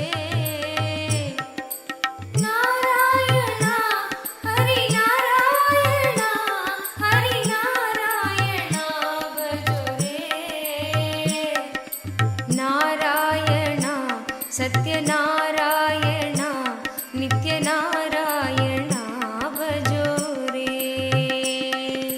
ನಾರಾಯಣ ಸತ್ಯನಾರಾಯಣ ನಿತ್ಯ ನಾರಾಯಣ ಭಜೋ ರೇ ನಿತ್ಯ ನಾರಾಯಣ ಸತ್ಯನಾರಾಯಣ ನಿತ್ಯ ನಾರಾಯಣ ಭಜೋ ರೇ ನಿತ್ಯ ನಾರಾಯಣ ಸತ್ಯನಾರಾಯಣ ನಿತ್ಯ ನಾರಾಯಣ ಭಜೋ ರೇ ಶ್ಯಾಮ ಸುಂದರ ನಿತ್ಯ ಗೋಪಾಲ ಸುಂದರ ನಿತ್ಯ ಗೋಪಾಲ ಸಚ್ಚಿದಾನಂದ ನಿತ್ಯ ಗೋಪಾಲ ಸಚ್ಚಿದಾನಂದ ನಿತ್ಯ ಗೋಪಾಲ ಶ್ಯಾಮ ಸುಂದರ ನಿತ್ಯ ಗೋಪಾಲ ಶ್ಯಾಮ ಸುಂದರ ನಿತ್ಯ ಗೋಪಾಲ ಸಚ್ಚಿದಾನಂದ ನಿತ್ಯ ಗೋಪಾಲ ಸಚ್ಚಿದಾನಂದ ನಿತ್ಯ ಗೋಪಾಲ ಗೋಪಾಲನ ನಿತ್ಯ ಗೋಪಾಲನ ನಿತ್ಯ ಗೋಪಾಲನ ಭಜೋ ರೇ ಗೋಪಾಲನ ನಿತ್ಯ ಗೋಪಾಲನ ನಿತ್ಯ ಗೋಪಾಲನ ಭಜೋ ರೇ ಗೋಪಾಲನ ನಿತ್ಯ ಗೋಪಾಲನ ನಿತ್ಯ ಗೋಪಾಲನ manifestation of Paramashivas, Keshavartha Murti, Bhagavan Sri Krishna Murti, Ekapada Trimurti, Tripada Trimurti, Ekapada Murti. I bless you all with Paramadvaita and I initiate all of you and shower all of you with wealth, manifesting wealth and abundance. On this auspicious Krishna Jayanti day, Krishna Janmashtami, I shower you all with the ultimate blessings, auspiciousness of Paramabhakti. How Krishna was one with Paramashiva and manifested as the Purna Avatara.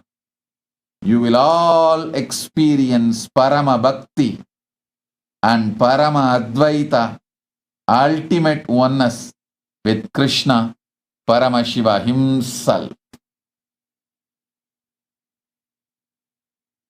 Today, I initiate all of you with the powers of Ashtamaha Siddhis, manifesting wealth through prapti, gain, prakamya, fulfillment of desires, ishitva, lordship, power over the wealth, vashitva, ability to influence and make it work under you, attract as you want. On all these powers through and with wealth. You will all manifest all these powers over wealth and you will manifest auspicious life with wealth as you want. I bless all of you to manifest all forms of wealth, auspiciousness, mangalatva,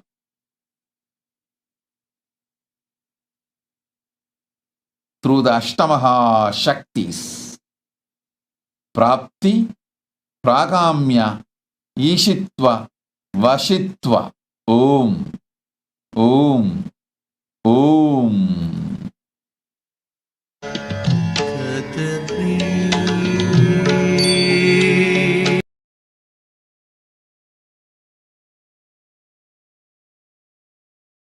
Narayana भजो रे नित्य नारायणा नित्य नारायणा नित्य नारायणा भजो रे गोपालना नित्य गोपालना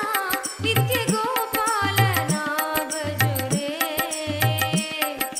गोपालना नित्य गोपालना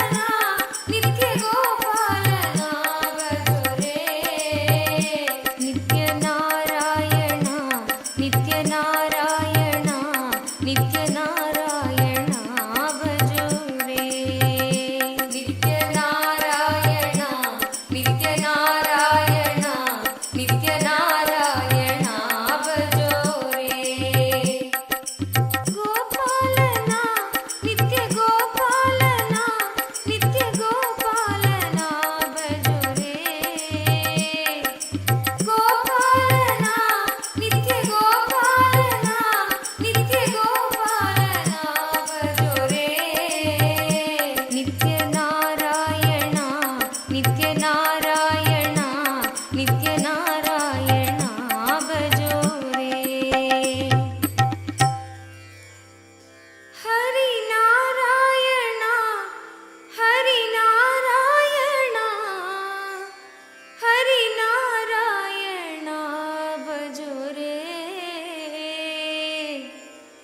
नित्य नारायणा नित्य नारायणा नित्य नारायणा भजो रे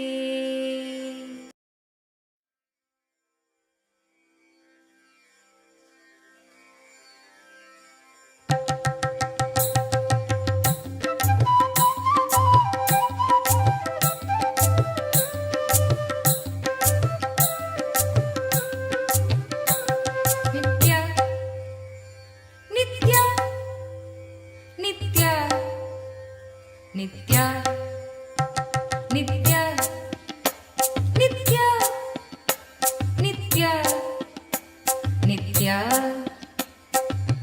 हे शिव शंकर नित्य माधव मुरहर नित्य हे शिव शंकर नित्य माधव मुरहर नित्य गिरिधर गोपाल शंभो महादेवा गिरिधर गोपाल शंभो महादेवा नित्यानंद नित्य नित्यानंद नित्य नित्यानंद नित्य नित्यानंद नित्य हे शिव शंकर नित्य माधव मुरहर नित्य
विठ्ठला बोलो नारायणा जय जय विठ्ठला बोलो नारायणा जय जय विठ्ठला बोलो नारायणा जय जय विठ्ठला बोलो नारायणा जय जय विठ्ठला गोविंद कृष्ण नाम नित्येश्वर विठ्ठला गोविंद कृष्ण नाम नित्येश्वर विठ्ठला गोविंद कृष्ण नाम नित्येश्वर विठ्ठला गोविंद कृष्ण नाम नित्येश्वर विठ्ठला गोपाल कृष्ण नाम नित्यानंद विठ्ठला गोपाल कृष्ण नाम नित्यानंद विठ्ठला गोपाल कृष्ण नाम नित्यानंद विठ्ठला गोपाल कृष्ण नाम नित्यानंद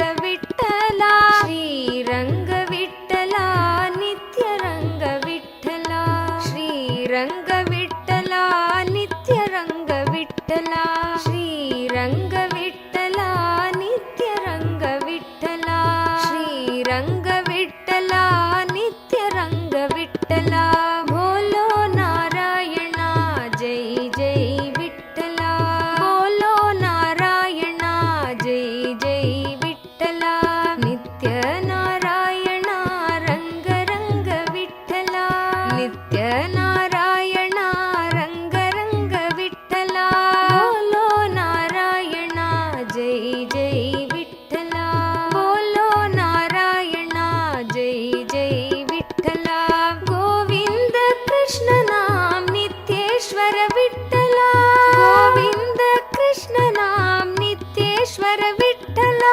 गोपाल कृष्ण नाम नित्यानंद विठ्ठला गोपाल कृष्ण नाम नित्यानंद विठ्ठला श्रीरंग विठ्ठला नित्यरंग विठ्ठला श्रीरंग विठ्ठला नित्यरंग विठ्ठला श्रीरंग विठ्ठला नित्यरंग विठ्ठला श्रीरंग विठ्ठला नित्यरंग विठ्ठला बोलो नारायणा जय जय विठ्ठला बोलो नारायणा जय जय विठ्ठला बोलो नारायणा जय जय विठ्ठला बोलो नारायणा जय जय विठ्ठला नित्य नारायणा रंग रंग विठ्ठला नित्य नारायणा रंग रंग विठ्ठला नित्य नारायणा रंग रंग विठ्ठला नित्य नारायणा रंग रंग विठ्ठला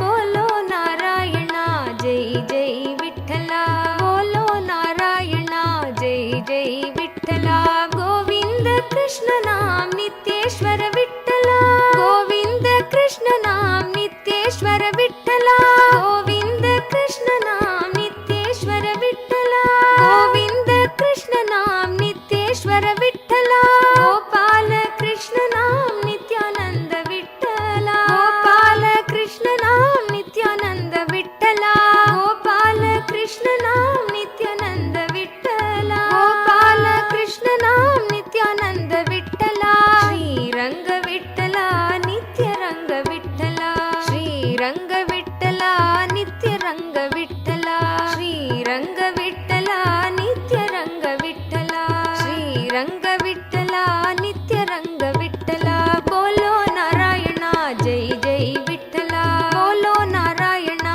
जय जय विठ्ठला बोलो नारायणा जय जय विठ्ठला बोलो नारायणा जय जय विठ्ठला नित्य नारायणा रंग रंग विठ्ठला नित्य नारायणा रंग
विठ्ठला.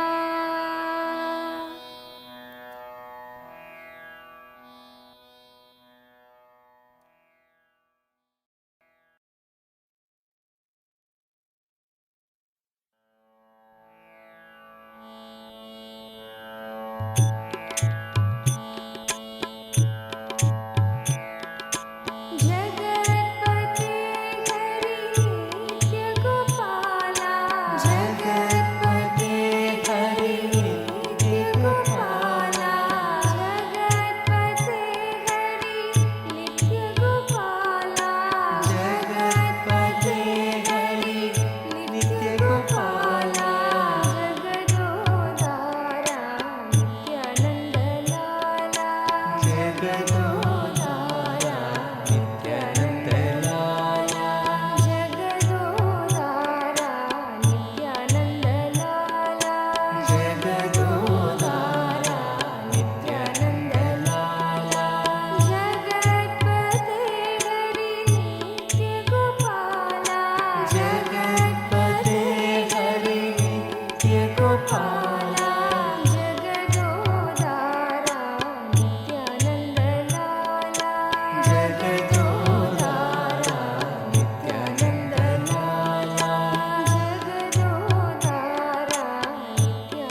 मधुसूदन नित्य चरणं तुमको मेरे माँ, चरणं तुमको मेरे माँ।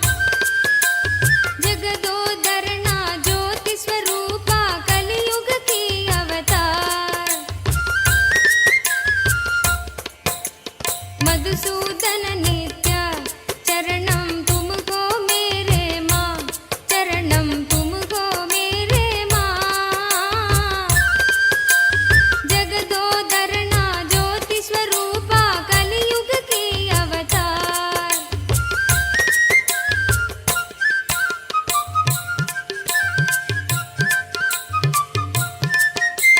निरुपम गुण सदना नित्या नीरज दल नयना।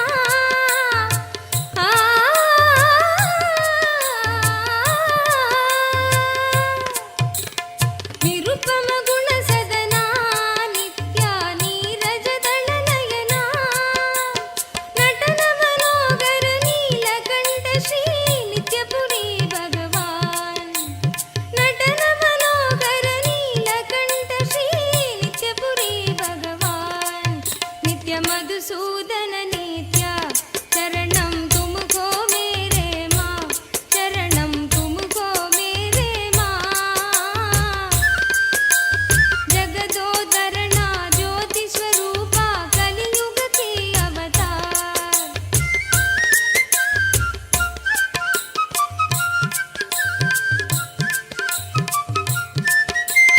गिरिधर गोपाला नित्या वृंदावन संचारा।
ನಿತ್ಯಾನಂದ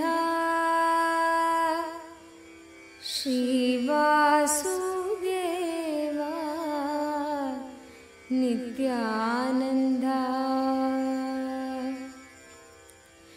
ಮಧುಸೂದನ ಹರೇ ಮಾಧವ ಮಧುಸೂದನ ಹರೇ ಮಾಧವ ಮಧುಸೂದನ ಹರೇ ಮಾಧವ ಮಧುಸೂದನ ಹರೇ ಮಾಧವ ಶ್ರೀವಾಸುದೇವ ನಿತ್ಯಾನಂದ ಶ್ರೀವಾಸುದೇವ ನಿತ್ಯಾನಂದ ಶ್ರೀವಾಸುದೇವ ನಿತ್ಯಾನಂದ ಶ್ರೀವಾಸುದೇವ ನಿತ್ಯಾನಂದ ಶ್ರೀವಾಸುದೇವ ನಿತ್ಯಾನಂದ ಶ್ರೀವಾಸುದೇವ ನಿತ್ಯಾನಂದ ಶ್ರೀವಾಸುದೇವ ನಿತ್ಯಾನಂದ ಶ್ರೀವಾಸುದೇವ ನಿತ್ಯಾನಂದ ಮಧುಸೂದನ ಹರೇ ಮಾಧವ ಮಧುಸೂದನ ಹರೇ ಮಾಧವ ಶ್ರೀವಾಸುದೇವ ನಿತ್ಯಾನಂದ ಶ್ರೀವಾಸುದೇವ ನಿತ್ಯಾನಂದ ಶ್ರೀವಾಸುದೇವ ನಿತ್ಯಾನಂದ ಶ್ರೀವಾಸುದೇವ ನಿತ್ಯಾನಂದ ನಿತ್ಯ ಕೇಶವ ನಾರಾಯಣ ನಿತ್ಯ ಕೇಶವ ನಾರಾಯಣ ನಿತ್ಯ ಕೇಶವ ನಾರಾಯಣ ನಿತ್ಯ ಕೇಶವ ನಾರಾಯಣ ಶ್ರೀಹರಿ ಗೋವಿಂದ ಮನಮೋಹನ ಶ್ರೀಹರಿ ಗೋವಿಂದ ಮನಮೋಹನ ಶ್ರೀಹರಿ ಗೋವಿಂದ ಮನಮೋಹನ ಶ್ರೀಹರಿ ಗೋವಿಂದ ಮನಮೋಹನ ಜನಾರ್ದನ ಜಗತ್ಪಾಲನ ಜನಾರ್ದನ ಜಗತ್ಪಾಲನ ದೀನಾವನ ದುಃಖ ಭಂಜನ ದೀನಾವನ ದುಃಖ ಭಂಜನ ಜನಾರ್ದನ ಜಗತ್ಪಾಲನ ಜನಾರ್ದನ ಜಗತ್ಪಾಲನ ದೀನಾವನ ದುಃಖ ಭಂಜನ ದೀನಾವನ ದುಃಖ ಭಂಜನ ಅರವಿಂದ ಲೋಚನ ಆನಂದನ ಅರವಿಂದ ಲೋಚನ ಆನಂದನ ಅರವಿಂದ ಲೋಚನ ಆನಂದನ ಅರವಿಂದ ಲೋಚನ ಆನಂದನ ಶ್ರೀವಾಸುದೇವ ನಿತ್ಯಾನಂದ ಶ್ರೀವಾಸುದೇವ ನಿತ್ಯಾನಂದ ಶ್ರೀವಾಸುದೇವ ನಿತ್ಯಾನಂದ ಶ್ರೀವಾಸುದೇವ ನಿತ್ಯಾನಂದ ಶ್ರೀವಾಸುದೇವ ನಿತ್ಯಾನಂದ ಶ್ರೀವಾಸುದೇವ ನಿತ್ಯಾನಂದ ಶ್ರೀವಾಸುದೇವ ನಿತ್ಯಾನಂದ ಶ್ರೀವಾಸುದೇವ ನಿತ್ಯಾನಂದ ಮಧುಸೂದನ ಹರೇ ಮಾಧವ ಮಧುಸೂದನ ಹರೇ ಮಾಧವ ಮಧುಸೂದನ ಹರೇ ಮಾಧವ ಮಧುಸೂದನ ಹರೇ ಮಾಧವ ಶ್ರೀವಾಸುದೇವ ನಿತ್ಯಾನಂದ ಶ್ರೀವಾಸುದೇವ ನಿತ್ಯಾನಂದ ಶ್ರೀವಾಸುದೇವ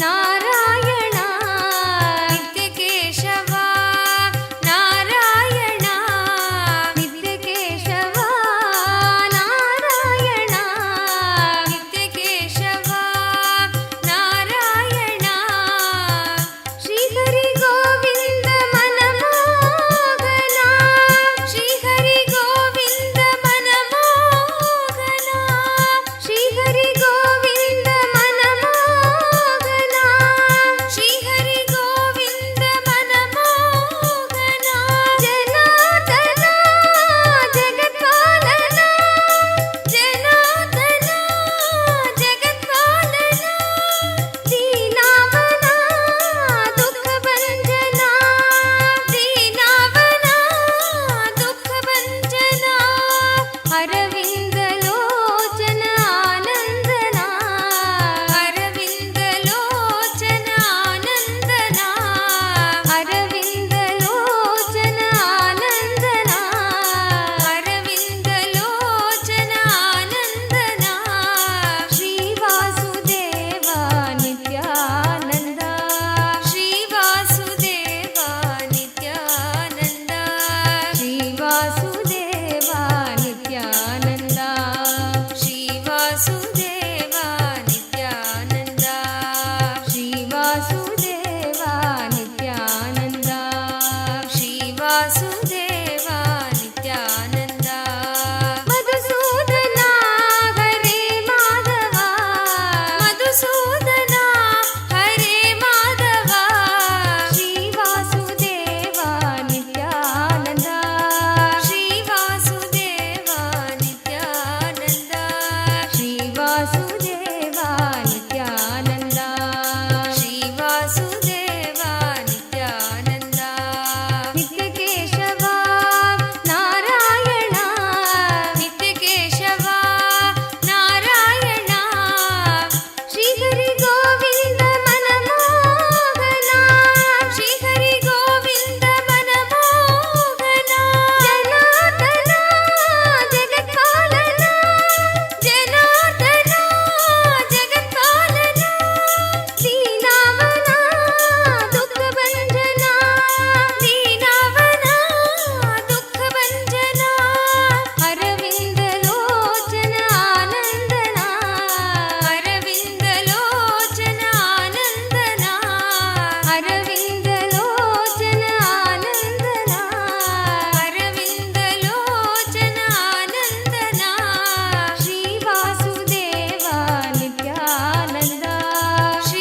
ವಾಸುದೇವ ನಿತ್ಯಾನಂದ ಶ್ರೀ ವಾಸುದೇವ ನಿತ್ಯಾನಂದ ಶ್ರೀ ವಾಸುದೇವ ನಿತ್ಯಾನಂದ ಶ್ರೀ ವಾಸುದೇವ ನಿತ್ಯಾನಂದ ಶ್ರೀ ವಾಸುದೇವ ನಿತ್ಯಾನಂದ ಶ್ರೀ ವಾಸುದೇವ ನಿತ್ಯಾನಂದ ಶ್ರೀ ವಾಸುದೇವ ನಿತ್ಯಾನಂದ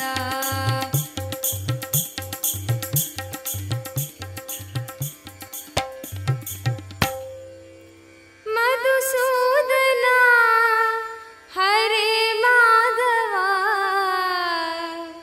ಶ್ರೀ ವಾಸುದೇವ ನಿತ್ಯಾನಂದ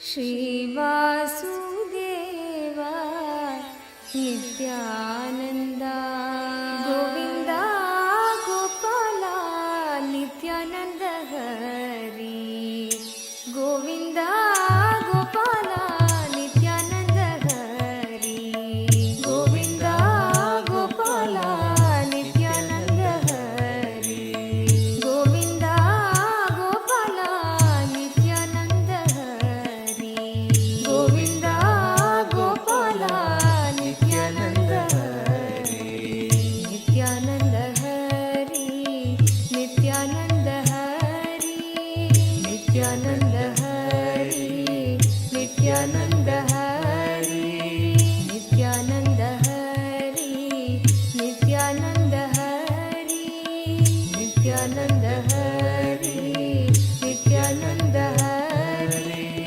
ನಿತ್ಯಾನಂದ ಹರಿ ನಿತ್ಯಾನಂದ ಹರಿ ನಿತ್ಯಾನಂದ ಹರಿ ನಿತ್ಯಾನಂದ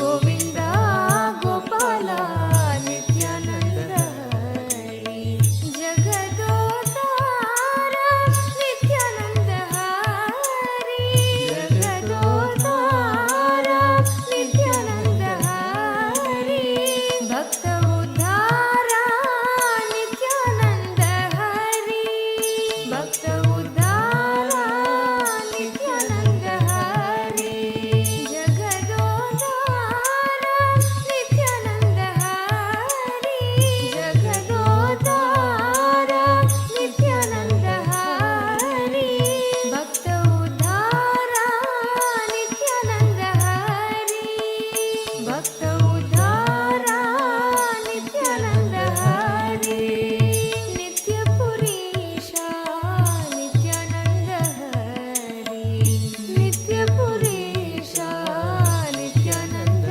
ಹರಿ ನಿತ್ಯ ಪುರೀಶ ನಿತ್ಯಾನಂದ ಹರಿ ನಿತ್ಯ ಪುರೀಶ ನಿತ್ಯಾನಂದ ಹರಿ ನಿತ್ಯಾನಂದ ಹರಿ ಜೈ ಜೈ ನಿತ್ಯಾನಂದ ಹರಿ ನಿತ್ಯಾನಂದ ಹರಿ ಜೈ ಜೈ ನಿತ್ಯಾನಂದ ಹರಿ ನಿತ್ಯಾನಂದ ಹರಿ ಜೈ ಜೈ ನಿತ್ಯಾನಂದ ಹರಿ ನಿತ್ಯಾನಂದ ಹರಿ ಜೈ ಜೈ ನಿತ್ಯಾನಂದ ಹರಿ ನಿತ್ಯಾನಂದ ಹರಿ ಜೈ ಜೈ ನಿತ್ಯಾನಂದ ಹರಿ ನಿತ್ಯಾನಂದ ಹರಿ ಜೈ ಜೈ ನಿತ್ಯಾನಂದ ಹರಿ ನಿತ್ಯಾನಂದ ಹರಿ ಜೈ ಜೈ ನಿತ್ಯಾನಂದ ಹರಿ ನಿತ್ಯಾನಂದ ಹರಿ ಜೈ ಜೈ ನಿತ್ಯಾನಂದ ಹರಿ ಗೋವಿಂದ ಗೋಪಾಲ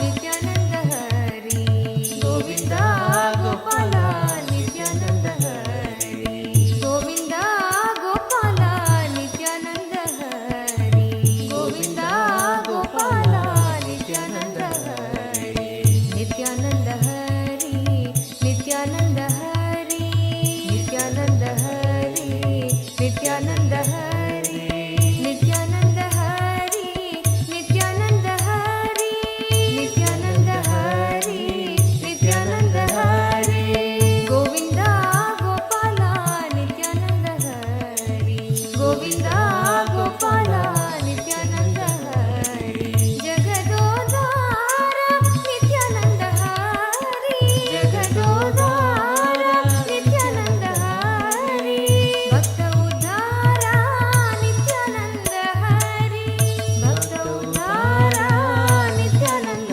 ಹರಿ ಜಗದೋದ್ಧಾರ ನಿತ್ಯಾನಂದ ಹರಿ ಜಗದೋದ್ಧಾರ ನಿತ್ಯಾನಂದ ಹರಿ ಭಕ್ತ ಉದ್ಧಾರ Om, Om, Om, Om. All the devotees who offered Pratyaksha Pada Puja, I accepted your Pada Puja. My blessings. I'll answer every prayer in coming further darshans. And all the devotees who offered Tulabaram, I accepted your Tulabaram blessings.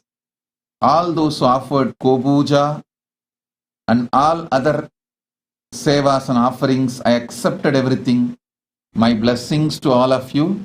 And all the devotees who came here today to participate in this Krishna Janmashtami, my blessings to all of you. Miss Bianca Aqueli Clinton, blessings, welcome. Mr. Anthony Kasunda, Republic of Malawi, blessings, welcome. Prince Sakakzimbi Felix, Prince Sakakzimbi Felix, Zambia, blessings, welcome, and my blessings for your vision to build eco village in Zambia. Prince Sakakzimbi Felix, You will be successful in building eco village in Zambia. My blessings. Dr. Badrinath Patnaik, blessings for you.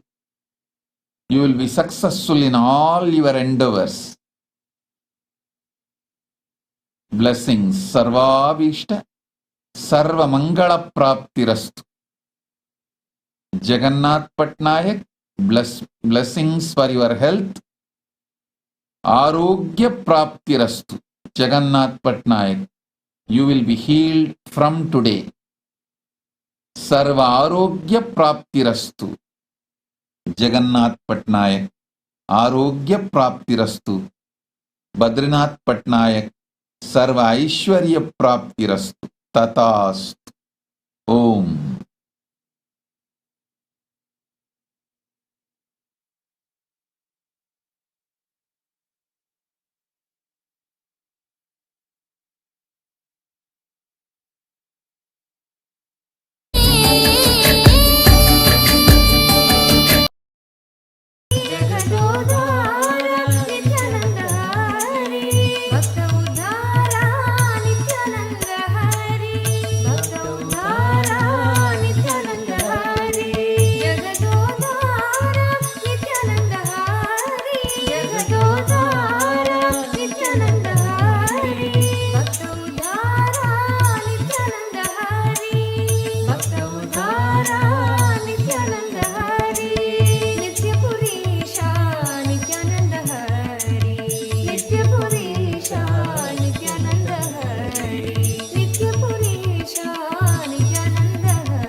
सोन्नतद्वा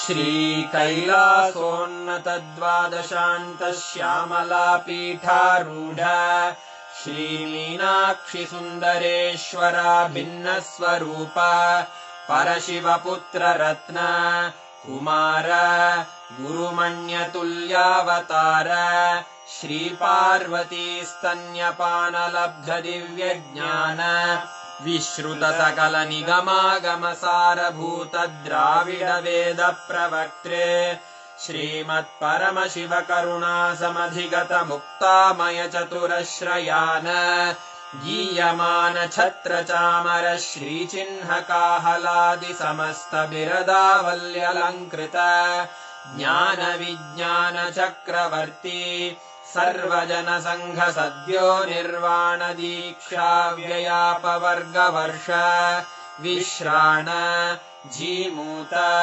परमत कलभ Kesari शैव सिद्धान्त स्थापनाचार्य श्रीराजाधिराज पाण्ड्य महाराज गुरु क्षपण शाक्यादि महान्धकार निवारण ज्ञान भानु वीक्षणानर्हार्हध्वजोच्छेदन पूर्वक श्रीमद्वृषभध्वज स्थापक शैव समय कर्त्रे सर्वज्ञ पीठारूढ श्रीजगद्गुरु श्रीज्ञान संबंध देशिक स्वामी वागीश सुंदर माणिक्य वाचक स्वामिनाम् अवतारभूत श्रीज्ञान संबंध स्वामी पुनरुद्धृत श्यामलापीठ सर्वज्ञ पीठ त्रिणवत्युत्तरद्विशततम गुरुमहासन्निधान अरुणगिरि योगीश्वर परम्परागत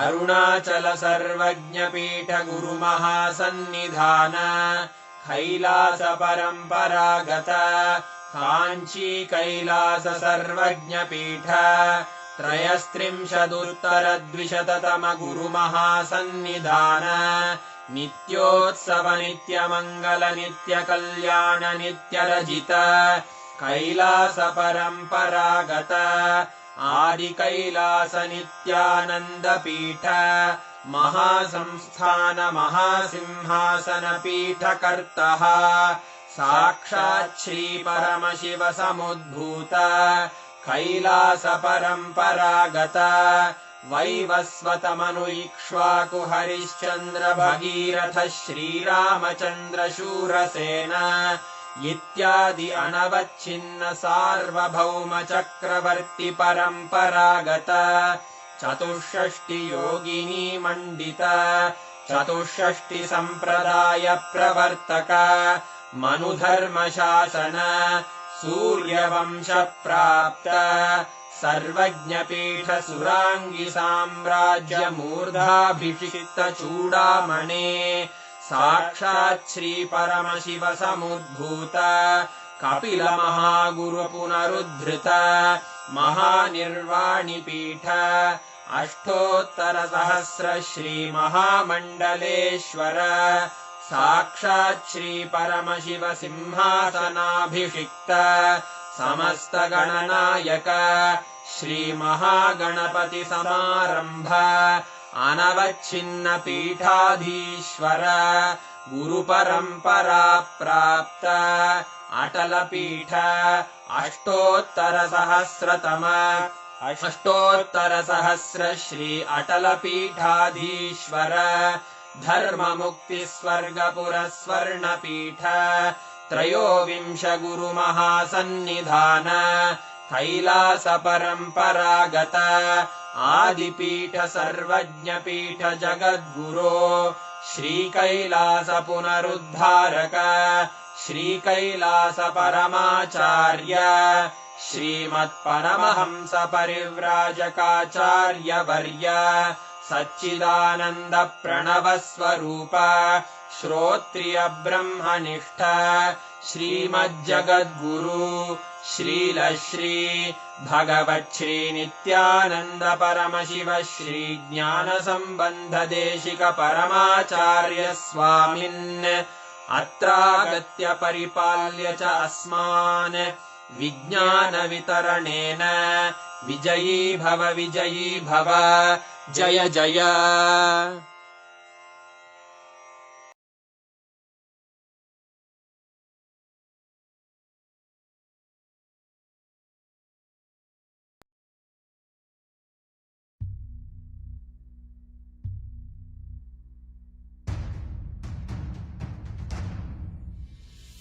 Sit as Paramashiva. Inhale and exhale deeply with 25 heads and 75 eyes and 50 hands. Visualize, meditate, connect with him. He is a living, alive being. Drop your form into his form and dissolve. Remember, you are a Sarupya Mukta, means your form is dissolved into his form. All my disciples, now I am initiating Salokya Mukti, Samipya Mukti, Sarupya Mukti, Sayujya Mukti. Om Nithyananda Paramashivoham. Om Nithyananda Paramashivoham. Om Nithyananda Paramashivoham. Om Nithyananda Paramashivoham. Om Nithyananda Paramashivoham. Om Nithyananda Paramashivoham. Om Nithyananda Paramashivoham. Most amazing boons, blessings, and just even to sit was such a celebration, isn't it? Just to sit and have a darshan of Swamiji, just to see Swamiji was a profound celebration in itself.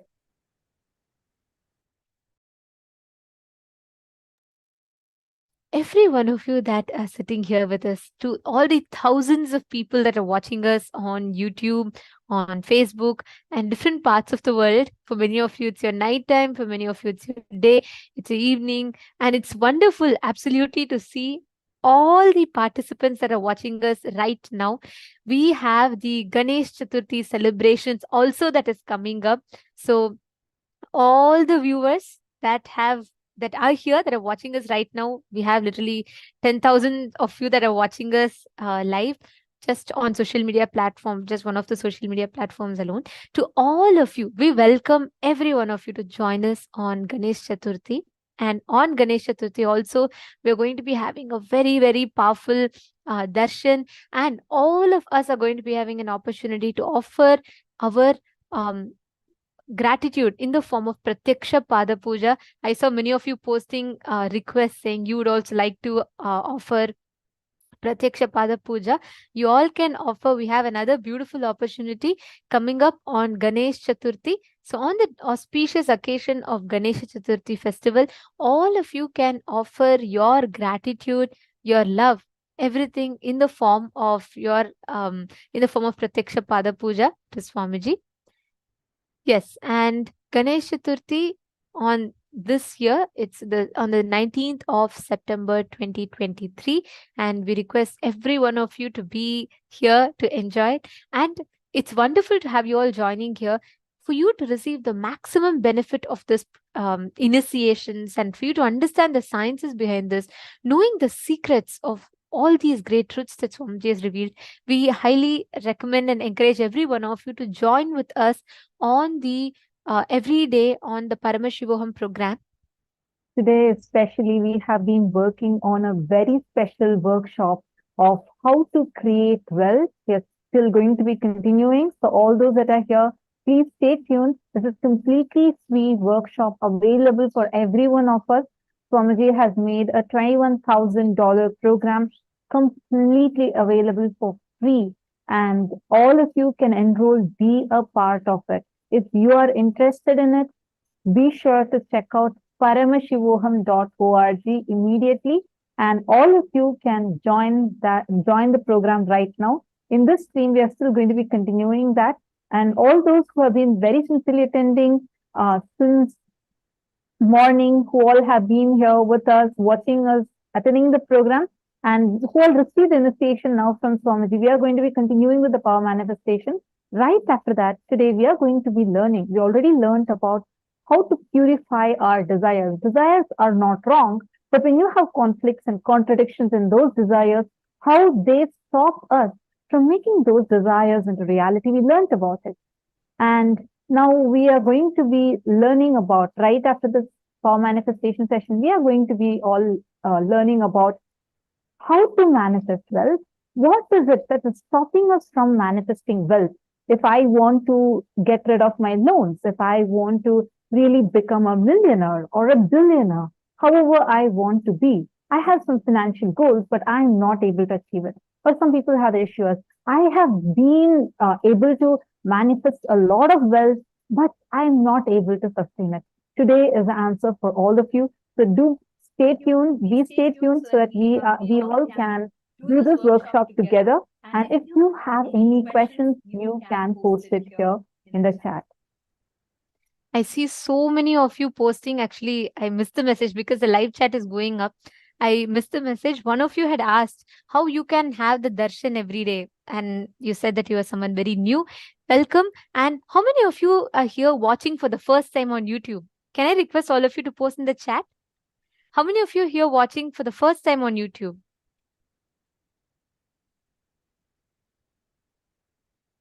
We welcome every one of you. Every single day, you all can watch the darshan. You all can have the darshan which is happening on this program at around it starts through the program. We have different sessions, and darshan happens every single day. So you all can join, and each day you get to ask your prayers, your boons, your blessings, requests to Swamiji. So it's wonderful to see, and I see so many of you posting your messages of love and gratitude, and hope all of you enjoy your Krishna Janmashtami celebrations. I have so many people who have posted. Ma Bina Bulai, and we have Ma Ena, we have Shiva Gauri, we have someone called YB Music, and Chandravardhan Ayya, Wow, there's so many of you. I'm not able to call out the names. There's a lot of you are asking your blessings, boons, everything. Ma Menaka Mohan, Nithyanandam. Okay, great. For every one of you who are here for the first time, Vinod M, all of you can experience the full benefit of it. We encourage you all to join every day throughout the program so that you can experience these sciences completely free of cost, so that you can experience these amazing, extraordinary truths happening for you. And now, let us all enter into the power manifestation. For all those that are new, who are completely new here, Swamiji has revived a very, very ancient science of Hinduism. Hinduism is millions of years old. That is why it's called as Sanatana. And it, it has some of the most advanced sciences. One of which is being the science of third eye. If you actually see the channel, I see we have about live with us right now. We have more than 10,000 people watching us just on YouTube. And like this, we are live right now across various different YouTube channels, various different Facebook platforms, Instagram, Twitter. So we have a lot of you here together with us. Just wanted to let all of you know, in the Kailasa's SPH Nithyananda YouTube channel, you can go and search for third eye, where Swamiji has revealed elaborately about the techniques to awaken the third eye, what is third eye, and established it as a reality. Like all of us, including you and me, can do the power manifestation, where we can manifest something that is beyond our imagination. Like one such power is just closing your eyes and being able to see, or just as the power of your will, able to move any matter, any object that is there in front of you. Like this, we have 463 extraordinary powers, which human beings have the ability, possibility, potential to manifest. But unfortunately, because of our lifestyle, our beliefs, the myths that we believe about ourselves, we have lost the sign. But fortunately, with the grace and blessings of Swamiji, the Supreme Pontiff of Hinduism, Swamiji has revived all these 463 extraordinary powers and teaching the methods, technology to be able to manifest these powers for all of us. So I'm so excited and delighted to have all of you here. Now, Swamiji has initiated us to be able to manifest. And if you're a very new person here, you can watch this and you can also participate in it. And all the people who have been here since morning and all of you that have prepared, you all will see how the powers just start manifesting for you. Swamiji has now blessed us for manifesting the Ashta Kanmas, Ashta Mahashaktis.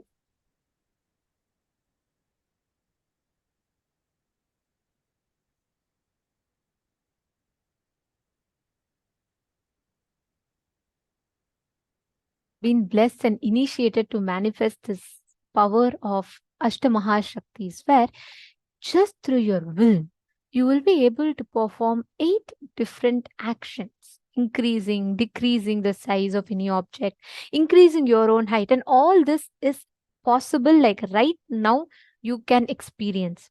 Every one of you that are watching on YouTube right now, all of you can experience the science right now. I know it may be daytime, nighttime for you all. Just take about 20-21 minutes. Spend time here so that you experience the science. Every one of you that are sitting here right now, take a few minutes. You all can head to, you all can take any one object. It can be like a ring, it can be a bangle, or it can even be your own height. Bring anything of your choice. Choose any object of your choice. And take a few minutes. You're going to just connect to Swamiji, all of you that are sitting here. Just connect to Swamiji intensely and you all can manifest. You will actually see physically the object's height will increase. And for those of you that are watching for the first time in here, all of you can post, if whoever would like to experience this. Right now, we will manifest this power and show to you all how this power manifestation happens so that you will understand the science. See, Harry Potter and all these superheroes are concepts, right? But the science that is shown there, what they show as magic there or fiction there, is a science.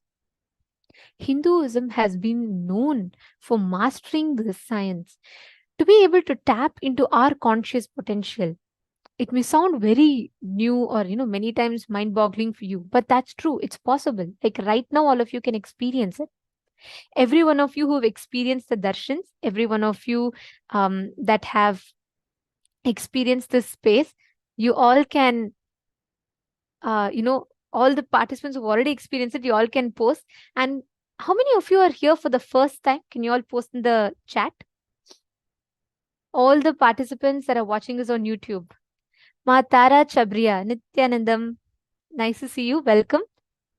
How many of you are here for the first time? Can I request all of you posting in the chat to post in the chat, please? In the YouTube chat, you all can just head to the YouTube live chat section and you can post in the chat so we will know. And if any of you want to experience right now your height increasing, like you want to experience, is this power possible? Like, can this be manifested? Go ahead and comment, leave a comment in the live chat and we will be demonstrating this power for you. And we request only the first timers, like people who are here for the very first time, to post here in the chat. It's open. Anyone can post your comments right now. See, this is really possible. This is a power. You can experience it right now. Just take a moment and post in the live chat section. If you want to experience your height increasing. Just take a moment and you can post it now.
Sorry for that. For all the participants on Zoom, is it clear now? Better for you all? Okay. Now, I request all the participants, every one of you that are here, if you're here for the first time, you can post in the chat. For all the others, please bring an object. Listen very carefully. Your consciousness has the power to be able to physically alter a matter because matter is in a lower frequency than you. See, anything which is in a frequency that's lesser than you, it is very easily changeable for us. Like you can very easily alter it. Now, every one of you that are here, that are sitting here right now, please understand you can actually manifest this power just by your conscious will, your consciousness, which is 10 times more powerful than the physical matter in front. Your consciousness has the power to be able to change it. So sit now, connect to Swamiji. Just remember that space, that joy and the celebration of Sri Krishna. And all of you will be able to experience it right now. Okay, Tara Chabriya. Okay, great. I'm going to manifest it with you, Ma. If you could just go and measure yourself against the wall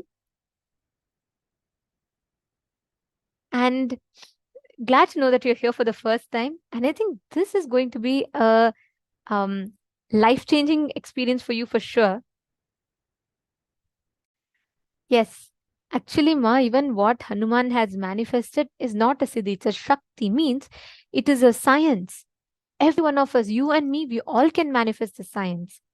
So, okay. So, Ma Tara Chabriya, you have posted your current height. You've posted that you're 5 feet tall. And I'm going to now manifest this power of increasing your height like right now. Okay. So just sit, close your eyes, sit straight. You don't need to do any effort from your side. So there's nothing required. I'll just connect to Swamiji and I'm just going to manifest this power of Mahima with you and actually alter your height physically. Okay. Could you confirm to me once you have measured your current height against the wall or somewhere where you have a very clear measurement so you will be able to see the change?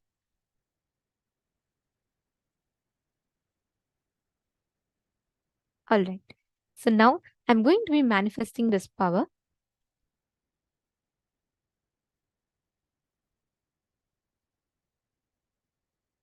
Don't worry, you don't need to do anything from your side. You can just sit and enjoy as the power manifestation is being done.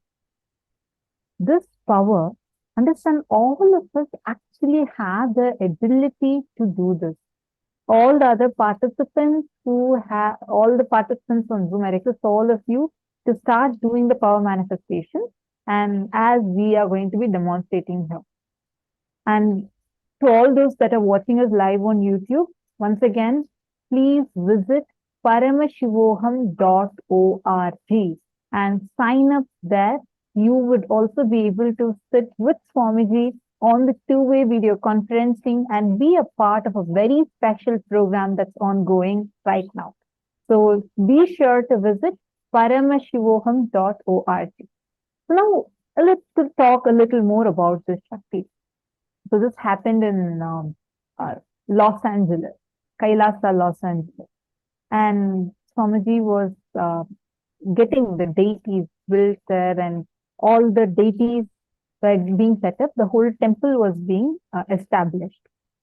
So during that time, when actually the way how Swamiji works, right, he would be on ground for everything. Swamiji would be on ground. And like he would literally be a part of the team that carries the deities inside and arranges it, or even like when the carpenters are going and carving the wood, Swamiji would go physically sit there, monitor it. Sometimes the deities, Swamiji himself would carve along with them. So Swamiji would be on the ground and doing the work along with everyone. In 2000, when the Los Angeles temple was getting established, Kailasa, Los Angeles, there's a huge Nataraja deity that was being brought inside.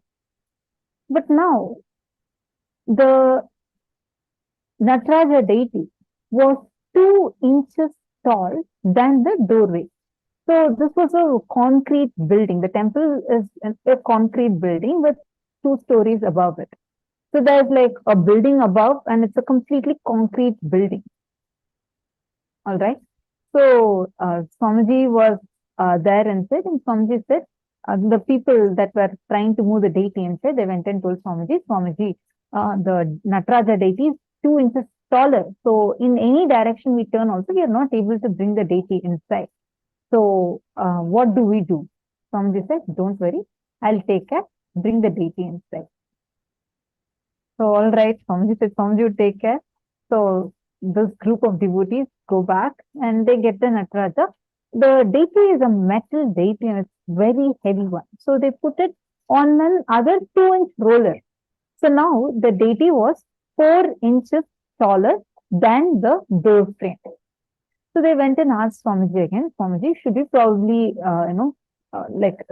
get someone and remove some of the door frame so the deity could fit in? Swamiji said, no, don't worry, Nataraja will come in. And then the devotees went and they were getting the deity inside. They reached the doorway and they saw that the deity was actually touching, and it's like 4 inches taller than the door frame itself.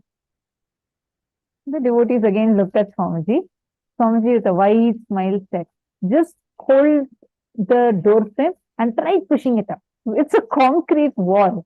All right. So it's like impossible. Even a wooden frame or nothing, you can push it up. And there is a concrete building that is there. And Swamiji said, push it up. So the devotees were like trying. And then Swamiji with a wide smile said, told Nataraja, in you come to Shiva. In a second, suddenly, as all of them were trying to push this ceiling up, the Nataraja deity just slid inside. Everyone was shocked. Actually, with Swamiji, you see these miracles happening as a lifestyle. So all the devotees started laughing, literally rolling on the floor and laughing to see what they all had just witnessed.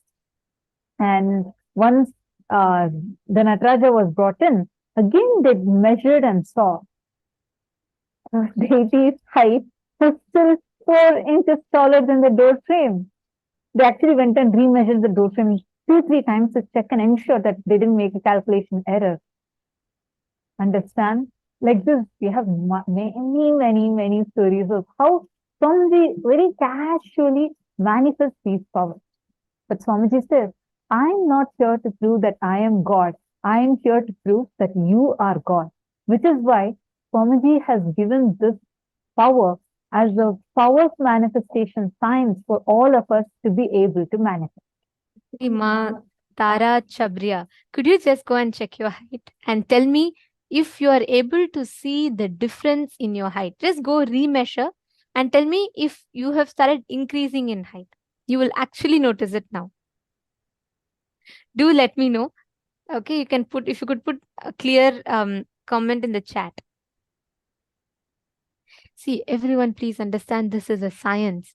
Today, we're all learning about manifesting wealth. We're all learning about how you can create wealth in life as you want. So we're going to be entering into that session very soon. So I request all the viewers that are watching us here, you all can stay here, because just in a very short bit, we're all going to be manifesting and understanding the science of manifesting wealth. So how you can create wealth? You might be stuck with debts, you might be stuck with loans, you might be stuck with so many different issues and problems. And you're going to be now understanding the science of creating wealth. How do you overcome the obstacles that you face with wealth? And what do you need to do in order to experience that transformation or manifestation of wealth? So we're going to be learning this science right now. We're going to be learning that in a very short while. So you all can stay tuned with us.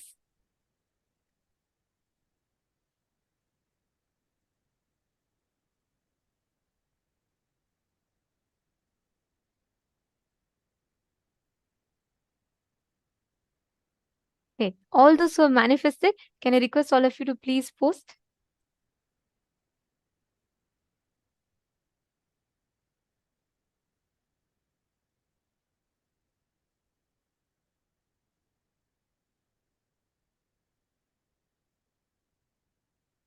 Understand?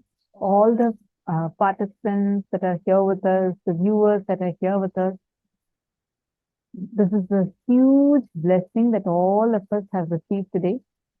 So continue. You all can try this power manifestation, play with this power. Now we all are going to be entering into the very next session. So the first Session we learned was understanding what is wealth as per Hinduism. We understood about conflicting desires, we understood about complicating desires, and we understood about contradictory desires. Now, in the next session, we are going to be understanding about the restrictive patterns on wealth. What are the patterns inside of us that we carry which restrict us from manifesting wealth? And understand, Swamiji is going to be revealing a very important truth. How you can break free from all the patterns stuck inside of you, which does not allow you to create wealth in your life. And please stay tuned. Right after this, you can post any questions that you have or any doubts that you have, because we are going to be doing an internalization exercise right after this. Now let's listen to the revelation from Swamiji.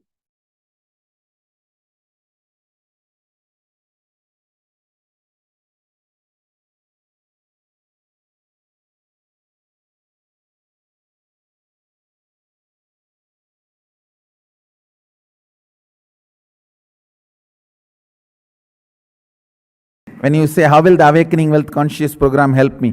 It will align your whole thought current and consciousness towards life positive and wealth positive.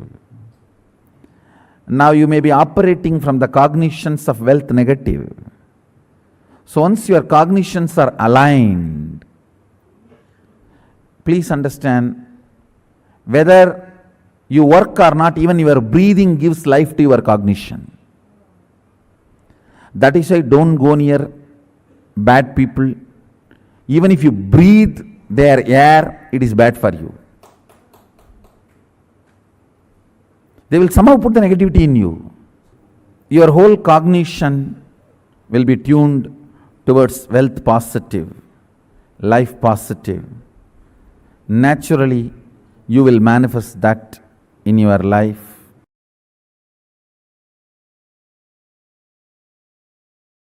Understand, giving 1 crore does not make somebody wealthier. Somebody who feels wealthy gives 1 crore.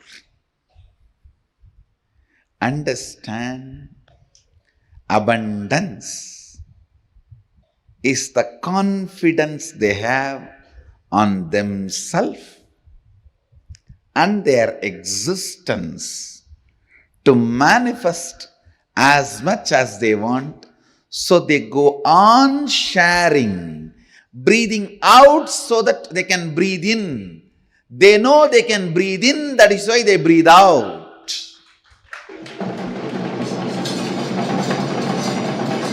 If you are doubting, will I be able to breathe in and hold the breath inside, you will be dead. They breathe out because they know they can breathe in.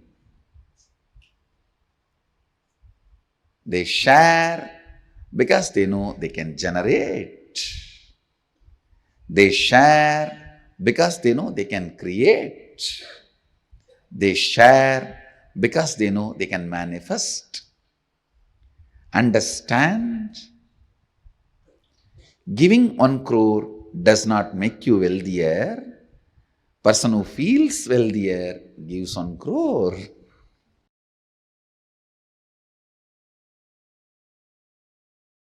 Many of your desires, your movements, your actions, you complicate. Because you have a prejudice, it cannot be solved. All of you understand? How you relate with yourself. Conflicting, contradicting, complicating the desires.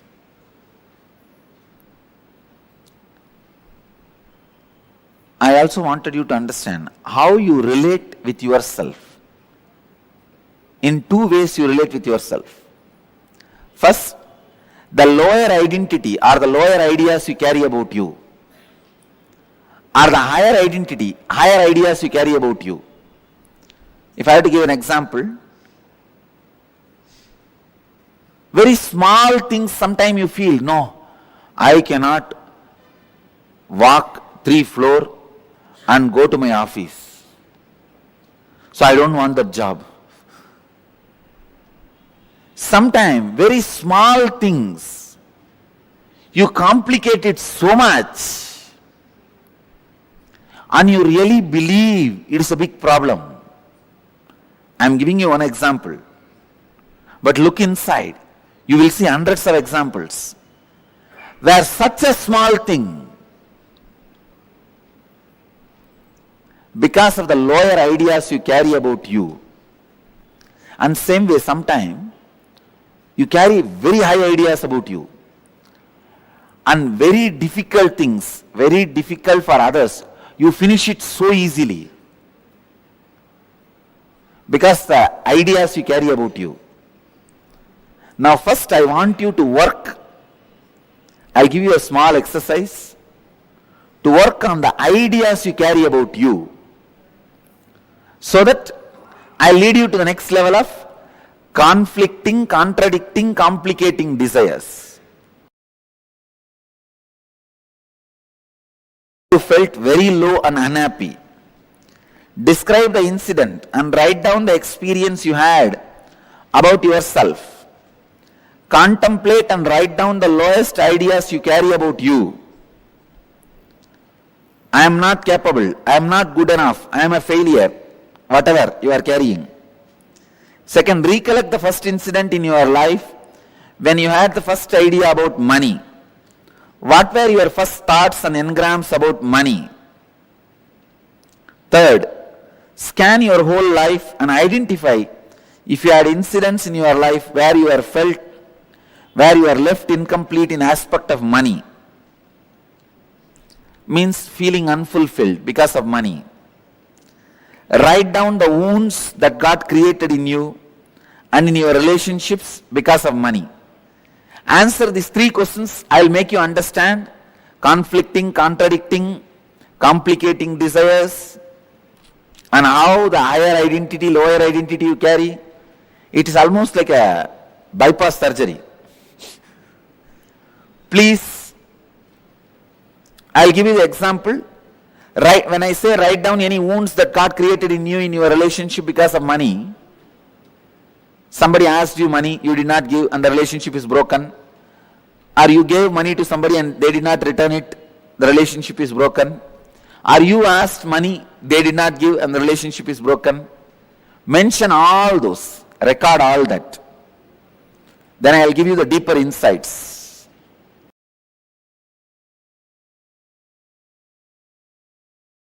First thing, you do not manifest what you desire, but you manifest what you believe. You manifest what you perceive. You manifest what you cognize. If you cognize struggle as you, if you believe you as a struggle, you will manifest only that. If you believe, if you cognize, if you perceive you as the ups and downs, you will manifest only that in your life. So the first basic truth. So if you perceive yourself as a struggle, you will manifest only that. And you desire health, wealth, joy, completion, enlightenment, stress-free, beautiful, blissful, content life. But you perceive you are not qualified for that, or that is not going to happen for you. You are not capable of taking responsibility for that. Unfortunately, you manifest what you perceive, not what you desire. Unfortunately, you manifest what you believe, not what you desire. Now, this gap, struggle, is what I call incompletions, mental patterns. When the completion starts happening, your perception, your beliefs become your desires. Your desire and your beliefs becoming one is what I call completion. Then simply you start manifesting. What do you want to manifest? Listen carefully. Whatever you want to be, enlightened, healthy, wealthy,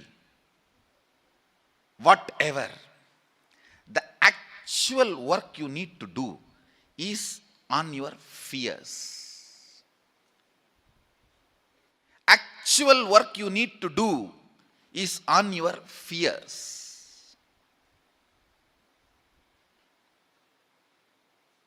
you are working on many wrong things. You think you need to work on your desires. You think you need to work on your energy. You think you need to work on your activism. You need to work on your intelligence. No, I'm telling you, intelligence is not information. It is ability to handle information. That comes only when you crack down your fears. In the path of enlightenment, if fear is a wall, desire is just a small rope hanging between two poles. Guilt may be a small one thani bush in one corner, which you may not even need to attend. Many things which you may not even need to face, you go on wasting your time on it, working on it. Actually, what you need to face, you need to crack down on your fear. That is the most important wall you need to break. Even here, the secrets of attracting wealth, the most important thing you need to break is your fear. You need to crack is your fear. It's for the courageous. Actually, I see, from my own experience, I tell you, wealth worships the feet of courageous people.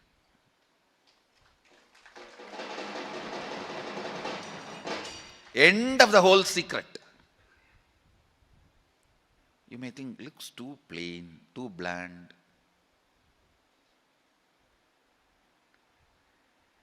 Internalize your inner space. Internalize this truth. Use this truth as a weapon to beat yourself down. Understand? If you beat yourself with the truth, you will never collapse. You will raise up. Wrong part of you will be broken, destroyed. Not the right part. If you beat yourself with lies and luxuries, you will unnecessarily not only create powerlessness, you will be growing in wrong direction. Drill yourself with this one truth.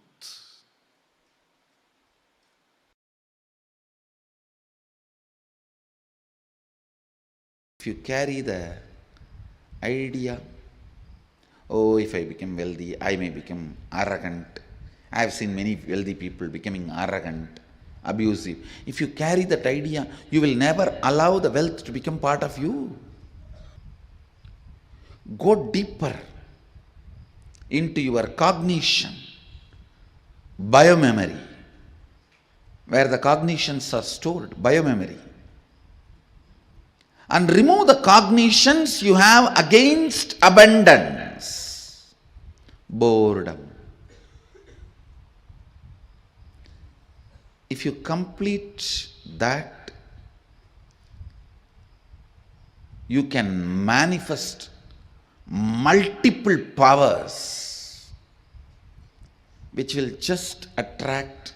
Please understand, you carry certain magnetic power, magnetic energy field in your biomemory, which is responsible for attracting the type of people, situations around you in your life. Sometimes people come and tell me, I all the time attract the people who abuse me, Swamiji. Means you are enjoying it. You are very happy about that victim feeling. You think that is the best safe identity with which you can survive.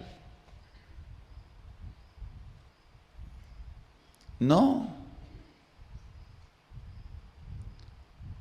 You are not Sati, you are Parvati. Understand? Ultimately, your bioenergy, Kundalini, should be awakened by a proper method.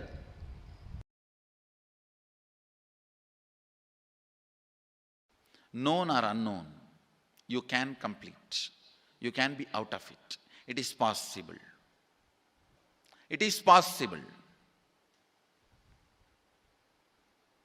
I'll explain the science of completion. Understand, this one technique can help you whether you want to get rid of your headache or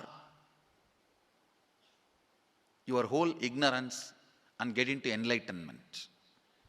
Whether you want as simple as healing your headache or as complicated as enlightenment. Anything, this one technique can give you. This one technique, it is a complete end-to-end, alpha to omega.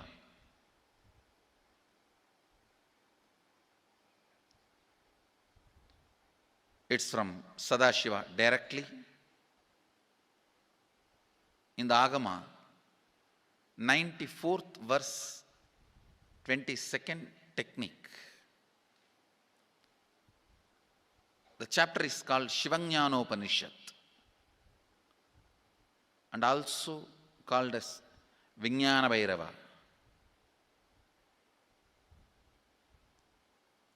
Chittat yanta kritirnasti mamantar bhavayet iti vigalpanam abhavena vigalpair uchito bhavet. You don't have to remember. I am uttering every time so that I will remember. That's all. No, it is just to keep the purity of the teaching. I want all of you to know, whatever I am sharing with you is my personal enlightenment experience, which is in tune with the earlier master's experience. My Apta Pramana, my Atma Pramana in tune with the Apta Pramana, means the earlier masters. The Shastra Pramana. Only that can become your Sakshi Pramana. Never learn from a person who does not have Atma Pramana, enlightenment. He will be only Pandit, repeating. Same way, never learn from a person who claims yes, enlightenment, but does not keep his experience in tune with the Shastra Pramana and shares with you. It's always dangerous. Maybe it must have been good for him, but we don't know whether it is good for all of you. The Atma Pramana should always be acid washed with Apta Pramana, Shastra Pramana. Only that can become Sakshi Pramana, experiential reality for you. Never learn from anybody who has only knowledge, not experience. Same way, never learn from somebody who claims having only experience and does not connect, purify, make it in tune with the Shastra and presents it to you. There is always a danger. If you don't bother about the Shastra Pramana, you may be having kakka biryani. Be careful. Listen. To keep the purity of the teachings, I keep the original Sanskrit verses. I'll give you the translation now. Consciously feel within the mind stuff of past memories of incompletion with its activities as mind, intellect and ego not existing in me, By contemplating this way in your inner space, disidentify from the past impressions and memories of completion. Put your active attention at the space of past happening. Relive these imagined impressions and memories of incompletion. Then the mind stop having fully ceased from its present characteristics of forming thought patterns and cognitions is complete. Thus you become complete and achieve the original space of complete completion. Listen. Now I will explain. I have read out the translation. I will explain what to do. Now you wrote many of the patterns, incompletions, thought currents you are having about money, ideas, cognitions you developed about money from the young age. Do only one thing. Just go back to that same age when the incidents happened in you, the cognition started building in you, the beliefs started building in you, the idea started building in you, the perception started building in you. Relive the same situation. I am not asking you just remember. Remembering means, for example, something happened at the age of 7 which is still hurting you about money. You asked 1 rupee from your uncle and he did not give, but he gave it to his son. It's still sitting and hurting. If now you are 47, this happened 7. You being 47-year-old person and remembering what happened at the age of 7 is remembering. Forget you are 47. Forget who you are now. You may be having millions. Just become that 7-year-old who asked and did not receive. For you that 1 rupee must have been almost life. I have seen people, they develop even wheezing when they were not given as simple as a chocolate or an ice cream by their friend or family or brother. I have seen. Because for a child, it may be life. Just go back, forget who you are now. Become that person. When that incident happened, relive. Just see what has happened at that time. You will see many of the unknown, suppressed emotions will break. And I tell you, many diseases will be healed. I have seen people walking out of tumors, cancers, asthma, wheezing, just by completion. Because many of your diseases have their roots in some of the incompletions of the past. When you relive, many pain parts in you breaks. Pain bodies collapse. The pain patterns melt down, which completes many other issues which you don't even remember. I have seen when people do completion, to complete the wealth-related incompletions, suddenly they get into health, because the same incompletions which created wealth issues only were creating health issues. When they melt down, people become free even from both. Listen carefully. I'll repeat once more. Now you would have written so many patterns, incompletions, thought currents, ideas, cognitions. Take few minutes. Go back to each incident, each pain, each hurting. Relive. Relive. Relive. Don't justify what happened. Don't try to console yourself. No consolation will work. No justification will work. Neither help others nor try to help yourself. Just relive. I've seen when somebody has tears, others try to console. No, relax. You are not more compassionate than me. Let me do that job. You don't interfere in my job. Let you just go through. Even you don't try to console yourself. That is not going to work. If something has to break inside, let it break. It's okay. When you relive, the powerlessness, incompletion, loses power over you. I'll guide you step by step. And I commit with you, I'll lead you all to completion. And I know how to awaken, trigger the incompletions in you and break them, help you to relive and relieve.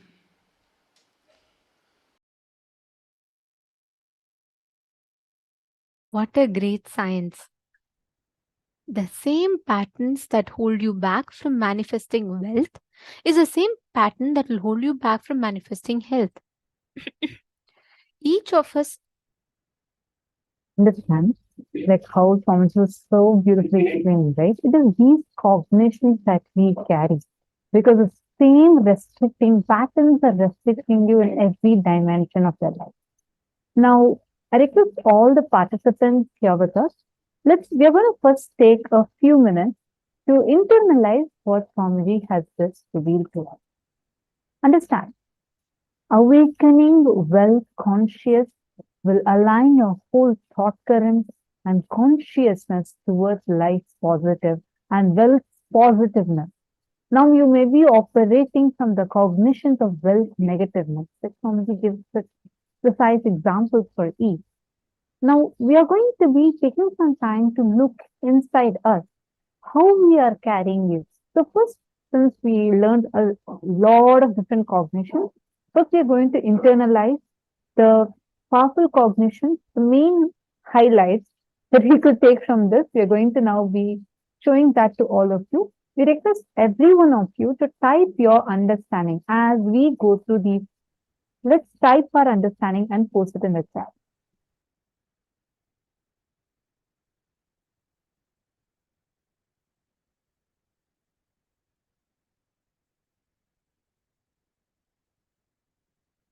see, look back in your life.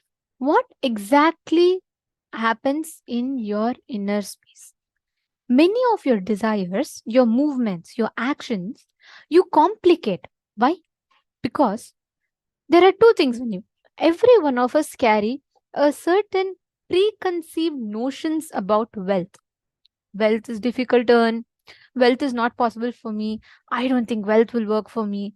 All these, we carry certain preconceived notions in our head. Now, the thing is, most of the times, you have these preconceived notions and you complicate life with the conclusion that it cannot be solved. Like, for example, you relate with yourself in two ways. Lower identity, the lower ideas you carry about you.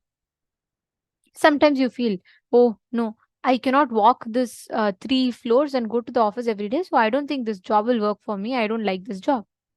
That's one. Very small things you complicate and you make it a big issue. Understand, having 1 crore does not make someone wealthy. Somebody who feels wealthy, even if he gives 1 crore, understand, abundance is the confidence they have on themselves and their existence to manifest as much as you want. That is the most important truth. You may be having even like 0 penny in your bank account, but if you have the confidence that you can manifest whatever you want, understand, you are wealthy. Your zeros in the bank balance does not define the status of your wealth. Listen very carefully. The zeros in your bank balance does not define the status of the wealth. What exactly the confidence that you have in your inner space, that explains, that defines whether you're wealthy or not.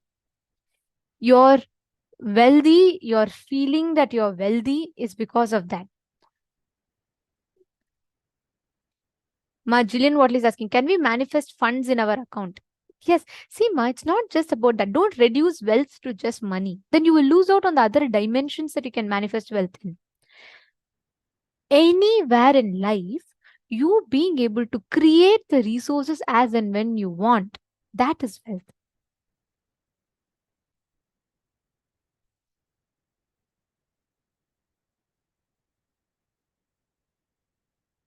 Catching it? Are you understanding? Okay, let's start with a very quick exercise. We request each one to describe an incident where you felt very low and unhappy. Write down the experience you had about yourself. Contemplate and write down the lowest ideas you carry about you. For example, I am not capable to manifest wealth. Wealth is not for me. I'm not good enough. I'm a failure. Write down all these ideas for yourself. You're only going to write it down for yourself, not for anyone else. So please pen it down for yourself.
Yes. So hope all of you had a few minutes to write down. Have you all finished writing? Okay. Now listen very carefully to each and every one of you. Every time you have these incompletions, thought patterns inside of you. Okay, Shane Dinazaya is asking, Ma, I'm all right, sorry. Okay, we will give us a few minutes to all of you who are saying about the lag of audio and video in Zoom. We will be attending to it. We are working on fixing it, so it should be restored for you all properly in just a few minutes. So please bear with us. Okay, how many of you finished writing? Please put in the chat. Let me know. Okay, now listen very carefully. Every time you carry these patterns inside of you, these suffocations in the form of pain, all of that. Now, you are going to be reliving that incident that you have written down, the earliest memory of pain, the first interaction with wealth. Let's say you would have asked your mom to give you some money and she said no, she's not able to give it to you at this point in time because there's no money in the house or something like that. That moment, what is the exact thought process running inside of you? What was the exact reaction? How did you feel inside? Did you feel like money was extremely difficult, I can't make it? What was the exact thought current in you? Take a few minutes and pen that down. And once you write down, please understand this. All these are different wounds sitting inside you. You do not manifest what you desire, you manifest what you believe. And each of these are beliefs sitting inside of you. You need to remove those beliefs and you need to replace it. Sai Krishna Terli, Nithyanandam, this is live. If you're wondering, you're asking if this is live or not, this is live and we can see you and understand. You want to manifest wealth, you're saying, that's wonderful. Today we are learning this science and I encourage you to come attend the full day program for you to understand it more elaborately. All right. So now listen very carefully. Every one of you sitting here, we all carry these different doubts, patterns, thoughts, and thought currents inside of us, which in turn manifest as reality. The beliefs that you carry inside you, they become the reality, not your desire. You can desire to be a millionaire, but do you believe inside you, you believe that, God, wealth is a struggle. I will never be able to make wealth. That discrepancy, that gap inside of you that you carry, listen very carefully. That is what manifests as reality for you. That gap, that doubt that you carry inside of you, I don't think it's possible for me. That becomes the reality because you believe deeply it is not possible. I can desire to even have become a millionaire right now, but do I believe it? The answer is no. Most of us are stuck in this problem where your desire is one thing and your belief is one thing. Now, pen down all the perceptions and beliefs and cognitions about money. For example, money is difficult to earn. You will have respect only if you have money. Money can make or break relationships. All the perceptions that you have about money, pen that down. And for each perceptions that you have, pen down the exact incident where you develop that perception. And the moment that money does bring that suffering, everything in you, relive that incident. Relive that completely and heal yourself from that. Are you all understanding? So take a few minutes. I request every one of you to sincerely do it. Write down all the incompletions that you have about money. Money is difficult. Money is not for me. I'll never get money. I can never manifest money. Money is going to be a struggle. I have to fight for money. Money will never stay with me. All the pain. Everyone watching on YouTube, everyone watching on Zoom, please write it.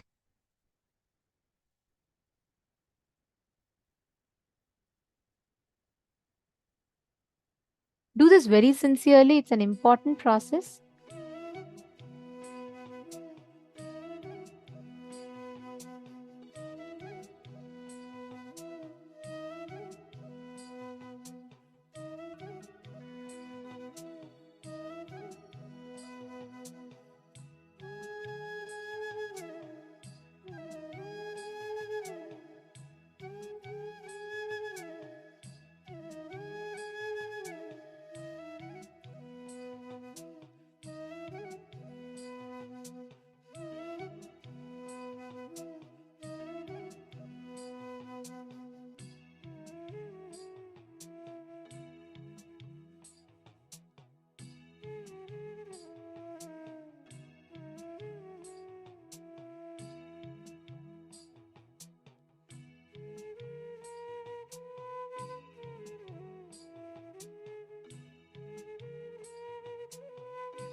Now, for each perceptions, beliefs you have written down, pen down the exact incidents and the moment you remember, earliest moment that you remember, relive, write and relive it.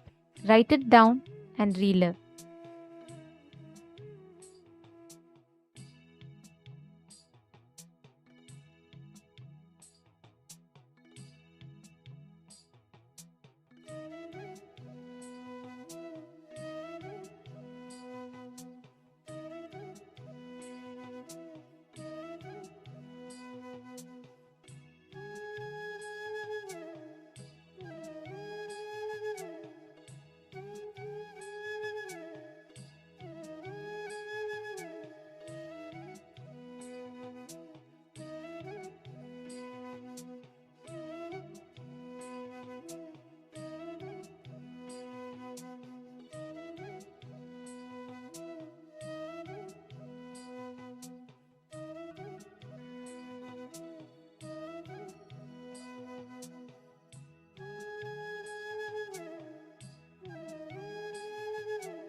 Slowly, please relax.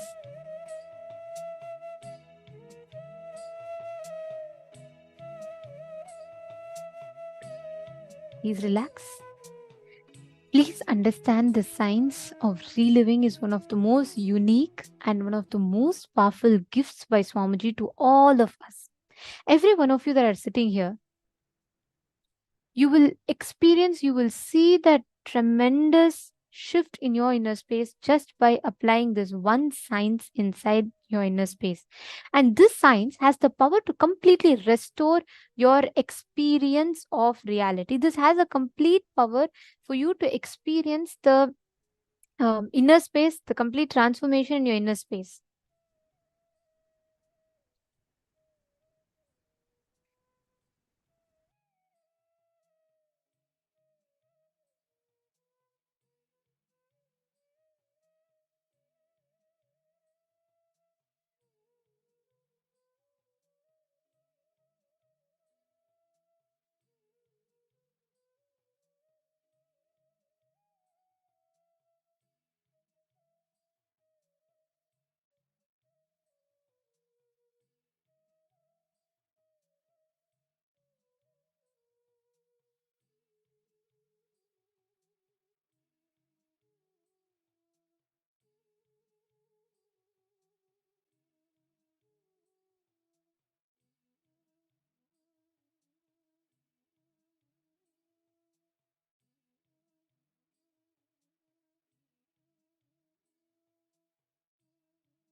Now, Understand one important thing, reliving as we learned is very different from remembering.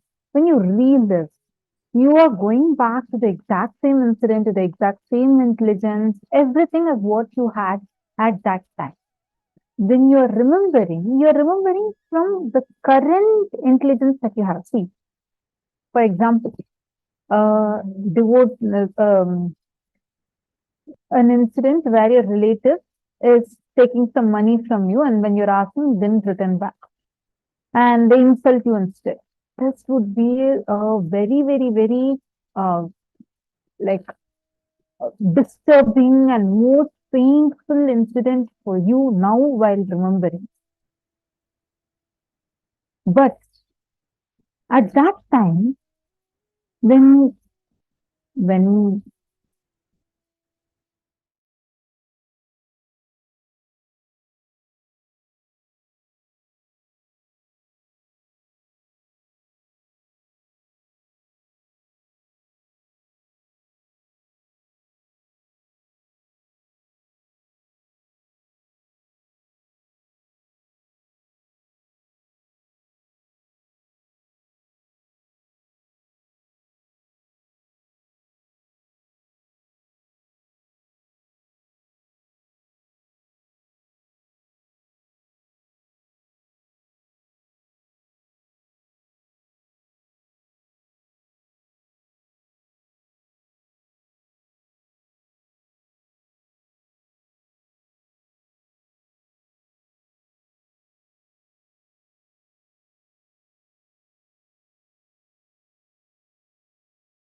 lullaby for Samadhi and Suprabhatam, wake up song for Paramashiva in me, for Paramashiva to manifest. With this one spiritual powerful cognition, chant this Mahavagya.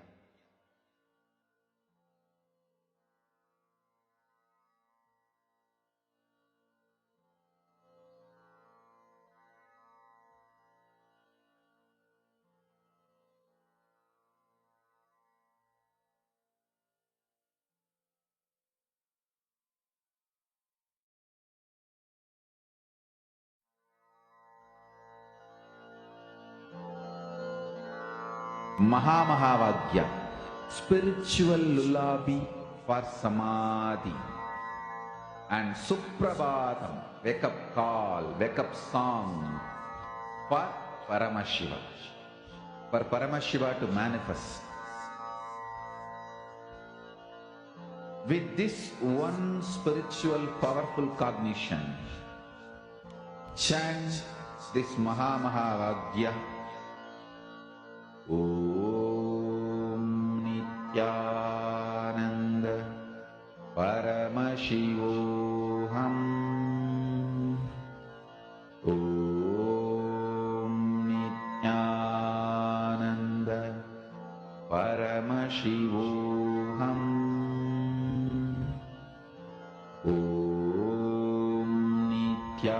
Nityananda Paramashivoham. Om Nityananda Paramashivoham. Om Nityananda Paramashivoham. Om Nityananda Paramashivoham. Om Nityananda Paramashivoham. Om Nityananda Paramashivoham.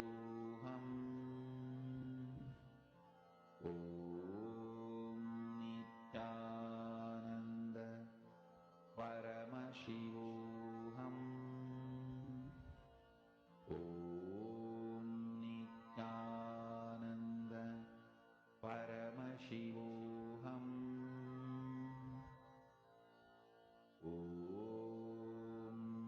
Nithyananda Paramashivoham. Om Nithyananda Paramashivoham. Om Nithyananda Paramashivoham. Om Nithyananda Paramashivoham. Om Nithyananda Paramashivoham.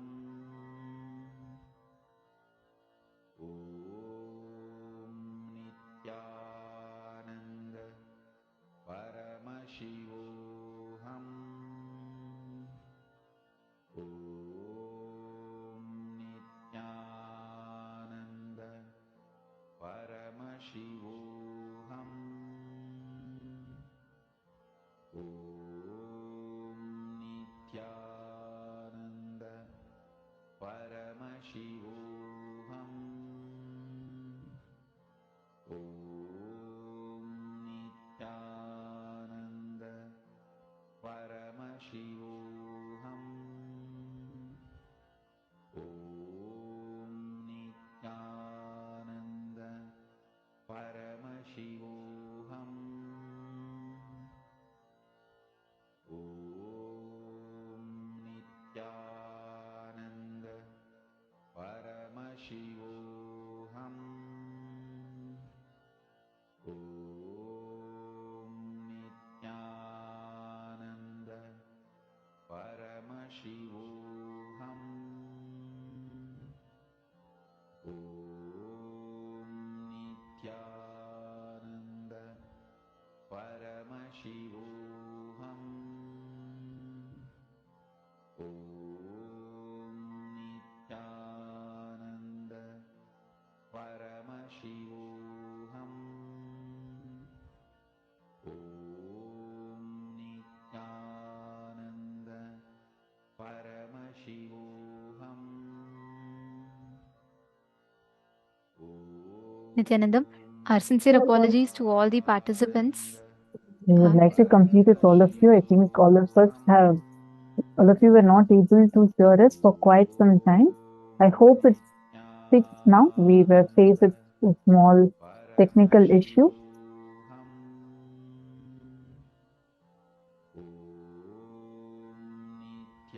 If you all are able to see us and hear us clearly, please can all of you put yes in the chat.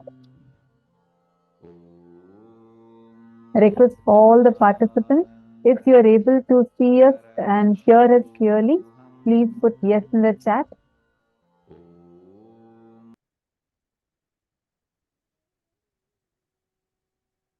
Nithyanandam, to all the participants, every one of you. Yes, if it's proper and it's better now, still no sound. Okay, I see some participants are saying no sound.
Vasudeva Sudam Devam Gamsachanura Mardanam Devagi Paramanandam Krishnam Vande Jagadguru.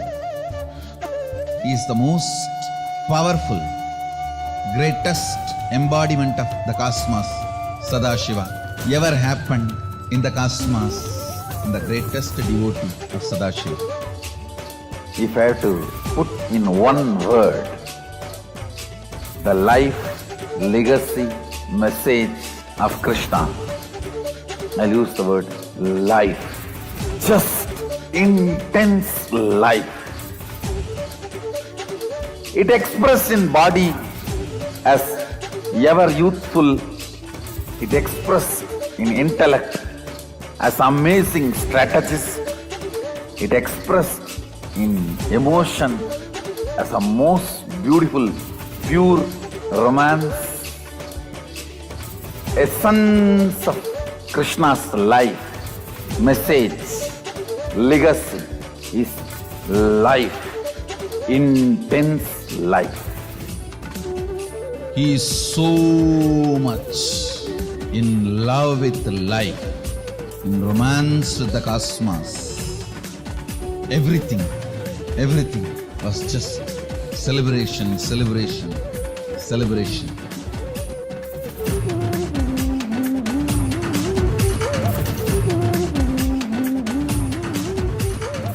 Celebrate today whole day. Give vacation for your depression. Tell your mind bye. And celebrate. Celebrate. Celebrate.